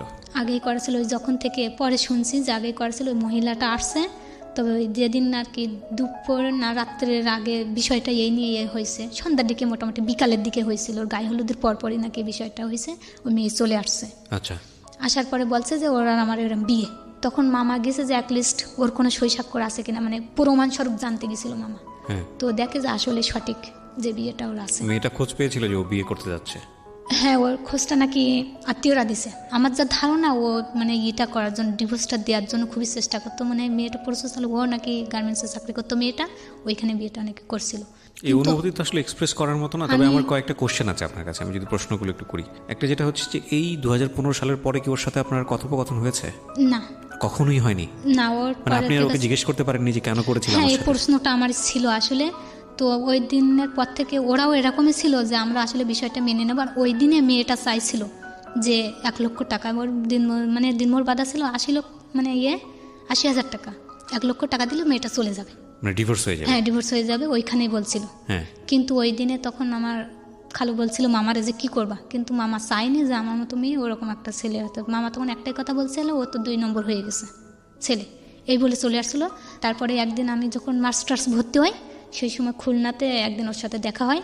তো দেখা হওয়ার পর ফোন দিত, প্রতিনিয়ত ফোন দিত, তো আমি ফোনটা রিসিভ করতাম না। আর এর আগেও আমার করা হয়েছিল, জানানো হয়েছিল যে আমি যদি রাজি থাকি তবে ওর ডিভোর্স হয়ে যাবে, আমি ওইখানে যাবো। কিন্তু আমি ওইখানে দেখলাম আমার তো বিয়ে হয়নি। আর ওই মেয়েটা এতদিন ধরে শুনলাম যে ও যাওয়ার পরপরই 6 মাস থেকে, তার মানে 2-3 বছর যাই হোক ওর সাথে সম্পর্ক। যাই হোক, আপনি রাজি হননি, কিন্তু আমাকে একটু বলেন তো ওর অ্যান্সারটা কি ছিল? ওর অ্যান্সারটা ছিল যে আসলে এটা একটা দুর্ঘটনায় বিয়েটা হয়েছিল, আমি চাইছিলাম তোরে বিয়ে করে ওইখানে নিয়ে জানানো। এই হাস্যকর কথাবার্তা। তো বলছে যে তুই আমার আর একটা বার সুযোগ দে, আমি ওরে করবো, আমি ওরে ডিভোর্স দিয়ে দেবো। তখন আমার আসলে ওই দিনে মনে হচ্ছিল, মানে যে শ্রদ্ধা ভক্তি যেটুকু ছিল ওই দিনে মনে হচ্ছিল ঠাস করে একটা চট দিয়ে, কিন্তু অনেক মানুষ ছিল বলে ওই দিনই দিন। আমি আগে করে দেখেছি আপনি খুব সহজ সরল একজন মানুষ। আপনি মাস্টার্স পাস করেছেন? জি ভাইয়া। কোন সাবজেক্টে করেছেন? অ্যাকাউন্টিং। অ্যাকাউন্টিংয়ে মাস্টার্স করেছেন আপনি? হ্যাঁ, এটা আমি প্রাইভেট ছাড়াই করছি, তবে মাস্টার্স আমার প্রাইভেট দেওয়া হয়েছিল, কারণ এবার MBA নতুন সিলেবাস করছিল আমাদের থেকে, তো এই জন্য আমার টিউশনটা দেওয়া হয়েছিল, এই জন্য আর কি। না তো আমি এগুলো আমি খুব এভাবে আমি আপনি এমনভাবে কৃষক চলেছি। পরিবারের সন্তান, আপনি নিজের মতো করে পড়াশোনা করেছেন, আপনি একটা ছেলেকে নিয়ে স্বপ্ন দেখেছিলেন, সেখানে এথিক্স ছিল, যতটা না বেশি লাভ ছিল তার চেয়ে বেশি এথিক্স ছিল। আপনি অনেক রিলিজিয়াস একটা মানুষ, আপনি মাস্টার্স পাস করেছেন, আপনি জমিতে গিয়ে ধান কাটেন, আপনি গৃহস্থলীর সমস্ত কাজ করেন, আপনার এত গুণ থাকার পরেও আপনার নামে এখন যেই আপনার কথা অনুযায়ী যে এইটা রুটে গেছে, যেহেতু বিয়ের দিনটা আপনার বিয়ে হয়নি, অনেকেই এটাকে নেগেটিভভাবে দেখে। হ্যাঁ। কি হয়েছে ঘটনাটা বলেন তো? নেগেটিভ বলতে দেখা যাচ্ছে সবাই মনে করে যে যেহেতু 4টা বছর, আর সবচেয়ে বড় কথা যে আমরা আবার দেখা যাচ্ছে এতটা সুসম্পর্ক সবাই এটা ধারণা করে নিছে। আর এমন একটা পরিবারে আমরা বাস করি যে আমি যে এত দূর পর্যন্ত লেখাপড়া শিখছি এটাও আমার এলাকার কেউই চায় না, মানে কোনো গ্রামেই মেনে না। আর এই আপনার বিষয়টা কি ওরা বিয়েটা জোরালো ভেঙে করে গেছে? ফেলছে। বিয়েটা ভেঙে গেছে, এটা এখন নাবোধক হয়ে গেছে বিষয়টা, আপনার উপরে একটা কালিমার মতো এসছে। হ্যাঁ, এরকমই। এই সমাজটাকে আমাদের কতদিন পরে আমরা শুদ্ধ করতে পারবো আমরা জানি না। আমি আমার এই অনুষ্ঠানে সবসময় আমি যেটা দেখেছি, দর্শক এবং শ্রোতা যারা আছেন তাদেরকে বলবো, এমন একটা অবয়ব তৈরি করে রেখেছি সামাজিক অবস্থা, বিশেষ করে আমাদের মেয়েদের জন্য এতটাই ভয়ঙ্কর, এতটাই নাজুক। তবে দিন শেষে আমার কেন জানি মনে হয় সবাইকে তো জবাব দিতে হবে, এবং সবাই আমরা জবাব দিতে বাধ্য। এই মেয়েটি আজকে সাতক্ষীরা থেকে এসছে তার জীবন গল্পটা এখানে বলার জন্য। একেবারে গ্রামীণ প্রত্যন্ত অঞ্চলে বসবাস করে এই মেয়েটি, ওখান থেকে মাস্টার্স পাস করেছে, সে এখন একটা গভর্নমেন্ট প্রজেক্টে 2 বছর যাবত চাকরি করছে, কিছুদিনের মধ্যে তার কন্ট্রাক্টও শেষ হয়ে যাবে, এবং নিজের পায়ে দাঁড়ানোর মতো সচ্ছল পরিবার তার না। সেখানে সে রুটি রুজি রোজগার করে এত এথিক্স মেনটেন করে একটা ছেলেকে তার জীবনের জন্য চেয়েছিল। তাকে না পাওয়াটা এক অর্থে সৃষ্টিকর্তার যে বিধান সেটাই ভালো হয়েছে। বিয়ের পরে গিয়ে যদি জানতো সেটা ওর জন্য আরও ভয়ঙ্কর কষ্টকর হতো, কারণ আমার মনে হয় না সেখান থেকে সে ফিরে আসতে পারতো। সেটাই মেনে নিয়ে সামনের দিকে এগিয়ে যেত, সেটা আরও অন্যরকম জীবন হতো। তো হয়তো আল্লাহর জন্য ওর বিশেষ করে ওর যে গুণ সেটার জন্য হয়তো আল্লাহ ভালো কিছু রেখেছেন, যে কারণে ওকে হয়তো এইরকম একদম বিয়ের দিনে এরকম একটা ঘটনা ঘটিয়েছে। তবে আমি মনে করি খুব সবসময় পজিটিভ চিন্তা করি যে না, সমাজ একসময় পরিবর্তন হবে, একটা দুটো করে তো হচ্ছে। আপনি আজকে এখানে এসছেন, শুধু এসছেন তা না, আপনি চোখে আঙ্গুল দিয়ে দেখে গেলেন যে একটা মেয়েকে প্রান্তিক পর্যায়ে জন্মগ্রহণ করে একটা মেয়েকে কি পরিমাণ লাঞ্ছনা বঞ্চনা গঞ্জনা সহ্য করে সামনের দিকে এগিয়ে যেতে হয়। খুব ছোট করে যদি একটু জানতে চাই যে এই অবস্থায় আপনার ভবিষ্যৎ পরিকল্পনা কি? এই মুহূর্তে আমার পরিকল্পনা তো দেখা আছে এই অবস্থার মধ্যে আছে। এমনি বাবা মা প্রচুর টেনশন করে, আমার মা প্রতি রাতে মানে হাই নিঃশ্বাস কাটে, আমি জানি। আর আমি জানি আমার মা টেনশনে আছে শুধু এই বিয়েটা নিয়ে। আর এরকমই প্রস্তাব আসছে, তারা চায় অন্তত মেয়েটার বিয়েটা হোক। হ্যাঁ, বিয়েটা হোক, কিন্তু এরকমও চাই যে তাদের চোখের সামনে থেকে দেখা যাচ্ছে দূরে থাকলে। আর আমি যেটা চাই যে ওদের আড়াল থেকে আমি দূরে কোথাও থাকলে এই কষ্টটা হয়তো আর থাকবে না। আমি আজও পর্যন্ত আমি ওদের মুখের দিকে আমি এখনও ভালো করে তাকাই, কথা বলি না, কারণ আমি যে সম্মান, আমি সেই দিনেই বলছিলাম যে সম্মান আমি তোমাদের নষ্ট করেছি, একদিন আমি সেই সম্মান ফিরিয়ে দেবো, কিন্তু আসলে আমি কীভাবে ফিরিয়ে দেবো আমি নিজেই জানি না। তাওয়াক্কাল তো আল্লাহ। শেষ করতে চাই প্রিয় শ্রোতা, প্রত্যেকটা সময় যে কথাটা বলি, এক একটা জীবন গল্প আমাদেরকে নতুন নতুন চিন্তার খোরাক যোগায়। এই কানিকা তার ফ্যামিলির প্রতি কতটা অনুগত, যখন একটা মানুষকে জীবনের জন্য চেয়েছিল তার প্রতি কতটা অনুগত, সৃষ্টিকর্তার প্রতি কতটা অনুগত, নিজের জীবনের সৎ আচরণের প্রতি কতটা অনুগত, এটা আপনারা দেখেছেন। এবং ওই যে বললাম না যে বিশ্বাস রাখতে হয়, এবং আমি বিশ্বাস করি কানিতা যেহেতু তার নিজের জীবনে কোনো ভুল করেনি, নিশ্চয়ই সৃষ্টিকর্তা তার জন্য ভালো কিছু নির্ধারণ করে রেখেছেন। ইন্নাল্লাহ মা'আস সাবিরিন। ধৈর্য ধারণ করুন। কানিতা, আমি আন্তরিকভাবে ধন্যবাদ জানাবো। সাতক্ষীরাতে আপনি অনুষ্ঠানটা শোনেন নিশ্চয়ই? জি ভাইয়া। শুনে আপনি এখানে এসেছেন, আমাদেরকে আওয়াজ দিয়েছিলেন যে আপনি গল্পটা বলতে চান। অনেক ভালো থাকুন, অনেক কিছু শেখার আছে আপনার কাছ থেকে। টু বি অনেস্ট, এই পুরো 1.5-2 ঘন্টা যতক্ষণ আপনার কথাগুলো শুনেছি আপনার দিকে তাকিয়ে, আই রিয়েলি ফিল পিস। আমি জানতাম আগে থেকে ঘটনাটা কি হবে, কিন্তু এতটা নাটকীয়তা ছিল এটা আমি জানতাম না। তবে ওই কথাটাই বলতে হয় যে জীবন নাটকের চেয়ে অনেক অনেক বেশি নাটকীয়। সবাই অনেক বেশি ভালো থাকুন প্রিয় শ্রোতা। আজকের মতো এখানেই শেষ করছি। জীবন গল্প।